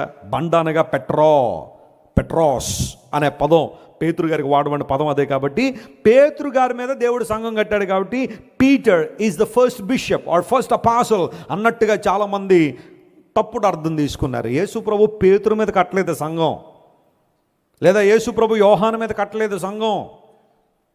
యేసు క్రీస్తు ప్రభు ఎక్కడ సంఘాన్ని కట్టారంటే ఆయన పునాదిగా నిలబడ్డాడు ఆయన. స్తోత్రం చెప్పండి, హల్లెలూయా. సంఘానికి పునాది ఎవరు? పేతురు గారో, పౌలు గారో, యోహాను గారో మరొకరు కాదు. సంఘానికి పునాది ఎవరు? యేసు ప్రభువు. He is the sure foundation for the church and he build the church on his nature and his character. ఆయన స్వభావం మీద సంఘం కట్టబడింది. ఆ సంఘంలో మనందరం ఏమై ఉన్నాం చెప్పండి? సభ్యులమై ఉన్నాం, కట్టబడుతూ ఉన్నాం. సజీవమైన రాళ్ల వలె క్రీస్తు ప్రభు అనే పునాది మీద మనం ఏం చేయబడుతున్నాం? కట్టబడుతున్నాం. అంతేగాని పేతురు గారి మీద యేసు ప్రభు సంఘాన్ని కట్టలేదు. మనుషుల మీద కట్టబడింది కాదు సంఘం. యేసు క్రీస్తు ప్రభు పునాదిగా ఉన్నాడు. ఆయన జీవం గల దేవుడు. ఆయన హీఈస్ ద లివింగ్ గాడ్ అనే మాట బైబిల్లో ఉంది. చెప్పండి, మొట్టమొదటిగా ఆయన ఎలాంటి వాడు? ఆయన శ్రీమంతుడు. రెండవది జీవం గల దేవుడు, సమస్తమునకు జీవాధారకుడు అనే మాట ఇచ్చేది. మూడో మాట చదువుకుని ముగింపు ప్రార్థనకు వద్దాం. చూడండి, అదే తిమోతికి రాసిన మొదటి పత్రిక 6వ అధ్యాయం 17వ వచనం. 1 Timothy chapter 6 and verse 17. Understanding apostle Paul about God అనే విషయాన్ని మనం చూస్తున్నాం. చదవండి. ఇహమందు ధనవంతులైన వారు, ఇహమందు ధనవంతులైన వారు, గర్విష్ఠులు కాక అస్థిరమైన ధనమునందు ధనము యందు నమ్మిక ఉంచక. ఒక్క నిమిషం అక్కడ ఆగండి. ఇక్కడ ఎంతమంది ధనవంతులు ఉన్నారు? చేతులు ఎత్తమంటే ఎంతమంది ఎత్తారు నాకే తెలియదు. ఎందుకంటే మరి దానికి పారామీటర్ ఏంటండి? ఎంత ఉంటే ధనవంతులు అంటారు, ఎంత లేకపోతే ధనం లేని వాళ్ళు అంటారు. కొంతమంది పైకి కనబడడానికి ధనవంతులుగా ఉంటారట. ఇవన్నీ రెఫరెన్స్లు చూపించిన సమయం కాదు, కానీ ఇవన్నీ జీవన సూత్రం. కనబడడానికి మాత్రం కొంతమంది ఎలా ఉంటారు, కానీ ఇంట్లో అంతా ఏ ఉండదు. అక్కడ చూడడానికి మాత్రం అమ్మ వీళ్ళు ఇలా ఉన్నారంటే బాగా రిచ్ ఫెలోస్ అనుకుంటారు. కొంతమంది చూడ్డానికట చెప్పండి ఎలా ఉంటారు? మీలాగా ఉంటారు చక్కగా, కానీ ఇంటి నిండా ఏముంటాయి? సంపదలు గట్టిగా ఉంటాయి. మొన్న ఎక్కడో ఇంటర్వ్యూ చూస్తున్నావు, దొంగోడితో ఒక ఆయన ఇంటర్వ్యూ చేస్తున్నాడు. దొంగోడితో వాడు అంటున్నాడు, అరే నువ్వు ఎలాంటి ఇల్లు లేదు ఎన్నుకుంటావు అన్నాడు. నేను ఎవరికి క్లూలు ఇవ్వట్లేదు అనుకోండి, కంగారు పడకండి, క్లూలు ఇస్తున్నాను అనుకోకండి. ఎలాంటి ఇళ్ళని ఎన్నుకుంటారు మీరు దొంగతనానికంటే? ఏముంది సార్, రిచ్గా కనబడి ఇంటి దగ్గరికి వెళ్ళమన్నాడు ఆడు. ఎందుకంటే వాడికి ఒక కారు ఉంటుందండి, దానికి ఈఎంఐ కట్టాలి కదా, 2 బైకులు ఉంటాయి, ఈఎంఐలు కట్టాలి కదండి, అంత ఇల్లు మెయింటైన్ చేయాలండి, ఎంత డబ్బులు ఉంటాయండి? ఓ ₹1,00,000 జీతం వచ్చిందనుకోండి, పాపం వాడికి ఎంతో మిగలదు సార్, 5,000 కన్నా ఎక్కువ మిగలదండి. కానీ కొన్ని ఇల్లులు ఉంటాయండి, మెల్లగా నిశ్శబ్దంగా ఉంటాయి, ఏ ఉన్నట్టు కనబడతారు. అది సార్ మనకు దొరుకుతుంది. లోపలికి వెళ్ళి వాళ్ళు కూడబెడతా ఉంటారు అన్నాడు. అమ్మ దొంగలు ఎలా కూడా ఆలోచన చేస్తున్నారు అనిపించింది నాకు. అందును బట్టి అప్పుడప్పుడైనా కొంచెం గట్టిగా కనబడండి మీరు, లేకపోతే ఎవరో ఒకళ్ళు మేమే ఏమేస్తారు, కన్నేస్తారు. కంటికి ధనవంతులుగా కనబడే వాళ్ళందరూ ధనవంతులు కాకపోవచ్చు. ధనహీనులుగా ఉన్న వాళ్ళందరూ పేదవాళ్ళని కూడా అనడానికి లేదు. బహుశా వాళ్ళ దగ్గర ఉండొచ్చేమో కొన్ని సందర్భాలు. అయితే ఇహమందు ధనవంతులైన వారు ఏం కాకూడదట అంటే బైబిల్ ధనం ఉండొద్దని చెప్పట్లేదు. కానీ ధనం వచ్చినప్పుడు మనిషికి ఏమొచ్చేస్తుందట? గర్వం వచ్చేస్తుంది. గర్వం వచ్చిన వ్యక్తి ప్రార్థన చేయలేడు. గర్వం ఉన్న వ్యక్తి వాక్యం చదవలేడు. గర్వం ఉన్న వ్యక్తి సంస్కారం చూపించలేడు, సన్మానించలేడు. ధనవంతుడు దురుసుగా మాట్లాడతాడని బైబిల్లో ఉంది. వారి మాటల్లో తేడా వచ్చేస్తుంది. ఇతరుల్ని ట్యాకిల్ చేసే విధానంలో తేడా వస్తుంది. అందును బట్టి ధనం ఉండడం తప్పు కాదు, కానీ ధనం ఉన్నప్పుడు మనలో ఏం రాకూడదట? గర్వం రాకూడదు. రెండవది, అస్థిరమైన ధనం యందు ఏముంచకూడదట మనం. ఏముందండి, ఏదైనా సమస్య వస్తే నా ధనంతో సాల్వ్ చేసేయగలను, డబ్బుతో సాల్వ్ చేయగలను. నీకు విషయం తెలుసా, ప్రపంచంలో చాలా సమస్యలు డబ్బుతో కూడా ఏమవో పరిష్కరించబడవు. నీకు ఎంతైనా డబ్బు ఉండొచ్చేమో, కానీ కొన్ని సమస్యలు డబ్బుతో పరిష్కారం కావు. అస్థిరమైన ధనం యందు నమ్మిక ఉంచక. ఇప్పుడు ఆ తర్వాత మాట ఉంటుంది, చాలా బాగుంటుంది. చెప్పండి. సమస్తమును మనకు ధారాళముగా దయచేయు దేవుని యందే నమ్మికముంచు. స్తోత్రం చెప్పండి ఇక్కడ. హల్లెలూయా. పౌలా దేవుడు ఎలాంటి వాడంటే ఆయన మొట్టమొదటిగా శ్రీమంతుడు, రెండవది జీవాధారకుడు, మూడవది సమస్తమును ధారాళముగా ఏం చేస్తారట? మనకి దయచేవాడు. స్తోత్రం చెప్పండి. హల్లెలూయా. నీకు నాకు ఏది అవసరమో ఎరిగిన దేవుడు తగిన సమయంలో ధారాళంగా దయచేసే దేవుడు ఆయన. దీనికి కనెక్షన్గా యాకోబు భక్తుడు మాట అంటాడు, ధారాళముగా దయచేయు దేవుడు అని. అంటే కొంతమంది మరి ధారాళముగా దయచేయు దేవుడు అన్నప్పుడు మా ఇంటి మీద 2 బస్తాల డబ్బులు పెట్టచ్చు కదండి వెస్లీ గారు. ఈ కోరిక నీ ఒక్కదానికేంటి, అందరికీ ఉంది. ఏమండి, ఒకరికైనా మీకు ఎప్పుడు రాలేదు ఇలాంటి కోరికలు? ప్రభువా మా ఇంటి మీద 4 గోని బస్తాల నిండా డబ్బు కట్టలు పెట్టేశావంటే నేనేమైపోతాను? రిచ్ అయిపోతాను. అందరికీ అదే కోరిక. దేవుడు ప్రతి డాబా మీద 4 బస్తాలు డబ్బులు పెట్టాడు అనుకోండి, పరిస్థితి ఎలా ఉంటుంది? జింబాబ్వేలాగా ఉంటుంది. ఎందుకోసం తెలుసా? జింబాబ్వేలో మీరు టీ కొనాలనుకోండి, ఇన్ని డబ్బులు మోసుకెళ్ళాలి. ఎలాగ అక్కడ ఆర్థిక మాన్యం ఎక్కువ ఉంటుంది, కరెన్సీ నోట్లు ఎక్కువ ఉన్నాయి. ఎందుకంటే ప్రింటింగ్ ప్రెస్లు వాళ్ళే కదా, ప్రభుత్వానికి గుద్దేయడమే. అది ప్రజల చేతిలోకి రాగానే ఇప్పుడు మనం టీ తాగాలంటే ఎంత ఖర్చు పెట్టాలి? సింపుల్గా 10 రూపాయలు అనుకోండి, 10 రూపాయలు. అదే జింబాబ్వేలో టీ తాగాలంటే వాళ్ళ కరెన్సీలో 10 లక్షలు కావాలి. మీరు 10 లక్షలు బాబోయా, ఇప్పుడు ఎవరు తాగమన్నారమ్మా? మామూలు చెప్తున్నాను నేను. ఆవిడ కంగారు పడిపోతుంది అప్పుడే. ఇప్పుడు 10 లక్షలు ఎక్కడ పెట్టి టీ తాగాల? మా ఇంట్లో 5గురు ఉన్నారు, 5గురికి 50 లక్షలు. బంధువులు వస్తే అబ్బో ఎన్ని కోట్లు అని కంగారు పడిపోతున్నా. మనం జింబాబ్వేలో, ఇండియాలోనే ఉన్నాం. జింబాబ్వే సంగతి చెప్తాను. నేను వెళ్ళాను జింబాబ్వే. అక్కడ ఇడ్లీ డబ్బులు పట్టుకెళ్ళాలి. ఎందుకోసం అంటే కరెన్సీ నోట్లు ఎక్కువ ఉన్నాయి, కానీ ప్రొడక్ట్ లేదు అక్కడ. ప్రతి డాబా మీద 4 గోను బస్తాలంటే దేవుడు డబ్బులు పెట్టాడు అనుకోండి. మనం కూడా రేపొద్దున ఇడ్లీ తినాలంటే 20,000 ఉంటుంది ఒక ఇడ్లీ. అది యూజువల్గా ఎకనామిక్స్ తెలుసుకున్న వాళ్ళందరికీ తెలిసిందే కదా. అదే బ్యాలెన్స్ చేస్తారు ప్రభుత్వం వారు. అది బ్యాలెన్స్ చేయాలి. మన దగ్గర ఉన్న కరెన్సీ ఎంత, ప్రొడక్ట్ ఎంత, ఇంపోర్ట్ ఎంత, ఎక్స్పోర్ట్ ఎంత, దాని గురించిన విలువలన్నీ కూడా కడుతూ ఉంటారు కదా. దేవునికి అసాధ్యమేం కాదు. 4 గోని బస్తాలంటే డబ్బులు పెట్టలేక కాదు ఆయన. జాగ్రత్త గమనించండి. దేవుడు మనకు ఏది అవసరమో అది మనకి ఇస్తాడు. స్తోత్రం చెప్పండి. హల్లెలూయా. యాకోబు అనే దైవజనుడు అంటాడు, మీలో ఎవరికైనా జ్ఞానము కొదువుగా ఉన్న ఎడల వారు ఎవరిని అడగాలి? దేవుని అడగాలి. అప్పుడు ఆయన ధారాళంగా ఏం చేస్తాడట? అంటే దేవుని దగ్గరికి వచ్చినప్పుడు మొదట మనం ఏం అడగాలి? ప్రభువా, నాకున్న ధనాన్ని సక్రమంగా వినియోగించగలిగే జ్ఞానాన్ని నాకు దయచేయి. అది నువ్వు ముందు అడుగు. అప్పుడు దేవునికి ధనం ఇస్తాడు. స్తోత్రం చెప్పండి. హల్లెలూయా. ఎందుకోసం అంటే చాలామంది దేవుడు వారికి ధనం ఇచ్చిన తర్వాత దాన్ని ఎలా వాడాలో తెలియక చాలామంది పాడైపోయారు. ధనం ఉండడం గొప్ప కాదు, కానీ దాన్ని ఎలా వినియోగించడం ఏంటి గొప్ప. అది దేవుడు కోరుతున్నాడు. అందును బట్టే చాలామంది ఎకనామిక్స్ చదువుకున్న వాళ్ళు ఎన్నో ఇస్తూ ఉంటారు. అదేనండి, నీకు వచ్చే సంపాదనలో కొంత భాగమైన ఇన్వెస్ట్మెంట్ కోసం నువ్వు వాడాలి, కొంత భాగమైన అంతా వాడేయడం కాకుండా ఎంతో కొంత ఏదో ఖర్చు తగ్గించుకుని, ఏదో ఒక విలాసాన్నో సౌకర్యాన్ని తగ్గించుకుని కొంతైనా ఇన్వెస్ట్ చేయగలగాలి. ఆ ఇన్వెస్ట్మెంట్ కూడా సరైన విషయాల్లో. ఈ రోజులో సందర్భం వచ్చింది గారు చెబుతున్న జాగ్రత్త సుమా. ఫోన్లో ఒక మెసేజ్ వస్తుంది, మీరు గనక మాకు 10,000 పంపించారంటే 3 రోజుల్లో 30,000 పంపిస్తాం అనగానే వీళ్ళు కొంచెం ఆశ ఉంటుంది కదా ఎవరికైనా, నిజమేనేమో అని మొదట అక్కడక్కడ అనిపిస్తుంటుంది, డౌట్ అనిపిస్తూ ఉంటుంది. కానీ అటువైపు వాళ్ళు ఎంత చక్కగా మాట్లాడతారంటే ఇంక ఇదే నిజమన్నట్టుగా మాట్లాడి 10,000 నువ్వు వేయగానే 20,000 నీ అకౌంట్లో వేస్తారు. అక్కడ ఏమొచ్చేస్తుంది? నీకు నమ్మకం వచ్చేది. ఎవరు వేస్తారండి ఈ రోజుల్లో 10,000కి 20,000 వేసేసారు, అప్పుడే 2 రోజులు అన్నాడు వేసేసాడని. అక్కడితో ఇంకా ఆగవు నువ్వు. అప్పుడు వాళ్ళు ఏమంటారంటే, ఇప్పుడు ఈ 20,000 కనుక మీరు వేసారంటే 40,000 చేసేస్తామండి అనగానే ఇంక మారు ఆలోచన చేయకుండా ఆ 20,000 వేస్తావు. అప్పుడు వాడు అంటాడు, 20 ఏంటండి, ఇంకొక 50,000 తీసుకురండి ఎక్కడి నుంచట, మొత్తం 20, 50 కలిపి 70, నీకు ₹1,00,000 వేసేస్తాం. 1,00,000 వేసిన తర్వాత ఇంకొక 1,00,000 ఇవ్వండి మరలా వేస్తామని చెప్పి నువ్వు ఎంతవరకు డబ్బులు ఇవ్వాలి అంతవరకు డబ్బులు వేసిన తర్వాత ఒక ఫైన్ డే నువ్వు ఫోన్ చేస్తావు, ఏమండి డబ్బులు కావాలండి అనగానే అక్కడ నుండి వచ్చే వాయిస్ ఏంటో తెలుసా? మీరు సంప్రదించాలనుకుంటున్న నెంబరు స్విచ్ ఆఫ్ చేయబడింది. తూర్పు తిరిగి ఇంకా తూర్పు తిరిగితే ఉంది, పడమర తిరిగితే ఉంది, ఇంటి చుట్టూ తిరిగితే ఉంది, మొత్తం డబ్బులన్నీ. నేను చెప్తున్నాను దేవుని సరే, ఎవ్వరు ఊరకనే నీకు డబ్బులు ఇవ్వరు. మీ అన్నయ్యనే ఎత్తనాడమ్మా ఊరకనే నీకు డబ్బులు? తమ్ముడు మీ చెల్లెనే ఎత్తుందా నీకు 10,000 20,000? ఎవరిస్తారా నీకు? అంత ఉదార శుభం ఎవరికి లేదు ప్రపంచం. నువ్వు ఇస్తావు పోనీ ఎవరికైనా.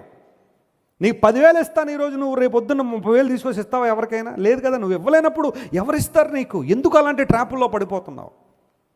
జాగ్రత్త సుమా. నీకున్న డబ్బు చాలా విలువైంది. దేవుడు నీకు ఇచ్చిన కష్టార్జితం వైజ్గా యూటిలైజ్ చేయి.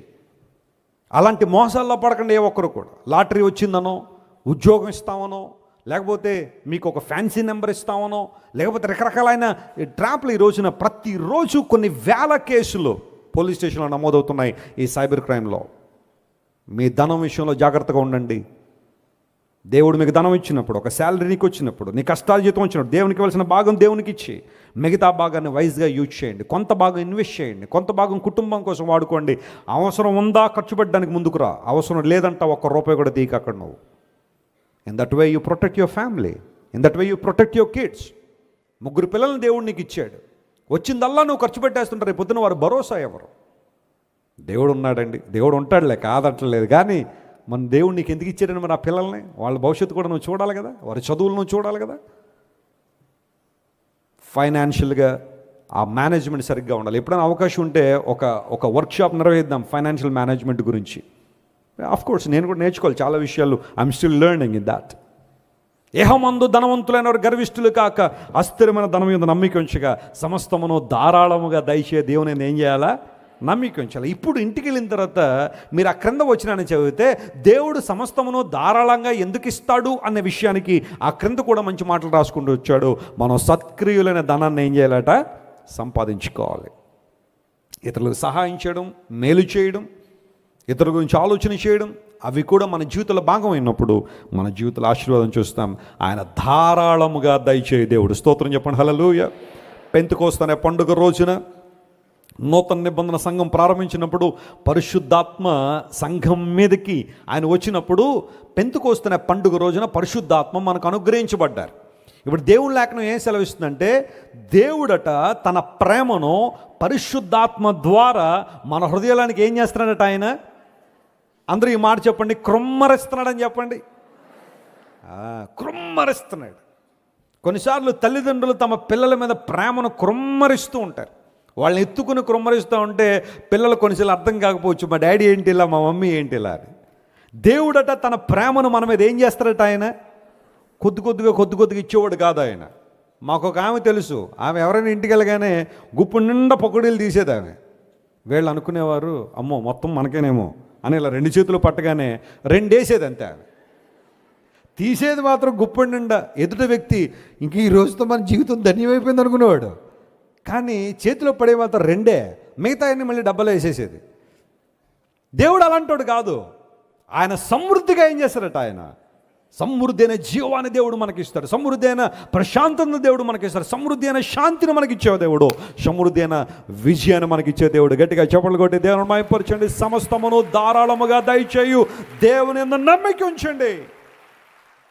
తిమోతి వినో, మన దేవుడు ఎలాంటి వాడంటే మొట్టమొదటిగా ఆయన చెప్పండి గట్టిగా, ఎలాంటి వాడు? ఆయన శ్రీమంతుడు, 2వది జీవాధారకుడు, 3వది సమస్తమును ధారాళముగా దయచేయ దేవుడు. కళ్ళు మూసుకొని ప్రార్థన చేసుకుందాం. ప్రేమగల తండ్రి, ఇంతవరకు నువ్వు ఇచ్చిన ప్రతి మాటను బట్టి నీకు స్తోత్రాలయ్యా. నీవేమై ఉన్నావో అపోస్తలుడైన పౌలు ద్వారా తిమోతికి మీరు రాశారు. తిమోతి నా నిజమైన కుమారుడు అని పౌలు ప్రస్తావించాడు. అవును ప్రభువా, ఈ లోకంలో శారీరక బంధాల కన్నా ఆధ్యాత్మిక బంధాలకున్న విలువ ఎంత గొప్పదో నీ వాక్యం ద్వారా మేము తెలుసుకున్నాం. నువ్వు ఎలాంటి వాడు అన్న ప్రశ్నకు పౌలు మహాశయుడు తన జీవిత అనుభవాల్లోంచి నేను సంపూర్ణంగా తెలుసుకుని ప్రభువా నిన్ను లోతుగా ఎరిగి తిమోతికి పరిచయం చేశాడు. నా దేవుడు శ్రీమంతుడు, నా దేవుడు జీవం గలవాడు, నా దేవుడు సమస్తమును ధారాళముగా దయచేయవాడు. యేసయ్యా, నువ్వెంత గొప్ప దేవుడు నాయన. ఈ వాక్యాన్ని విన్న మా ప్రియులందరినీ ముట్టండి, బలపరచండి. నీ జీవం ప్రతి ఒక్కరిలో మీరే కృమ్మరించమని కోరుతున్నాం ప్రభువా. సమస్తమును ధారాళముగా దయచే దేవుడు కనుక నీకు స్తోత్రాలయ్యా. నీ ప్రేమను పరిశుద్ధాత్మ ద్వారా మా హృదయాల్లోనికి సమృద్ధిగా కృమ్మరిస్తున్నందుకు నీకు స్తోత్రాలు. మహిమతో నింపండి అయ్యా, ఆశీర్వదించండి. వాక్యాన్ని విన్న ప్రతి ఒక్కరిని మీరు బలపరచండి అయ్యా. నీ గొప్పతనాన్ని తెలుసుకుని ఆరాధించే కృపలోనికి ప్రతి ఒక్కరిని మీరు తీసుకురండి. ఘనత, మహిమ, ప్రభావం నీకు మాత్రమే ఆరోపిస్తూ యేసు నామం పేరిట అడిగి వేడుకొనిచున్నాము తండ్రి. ఆమేన్.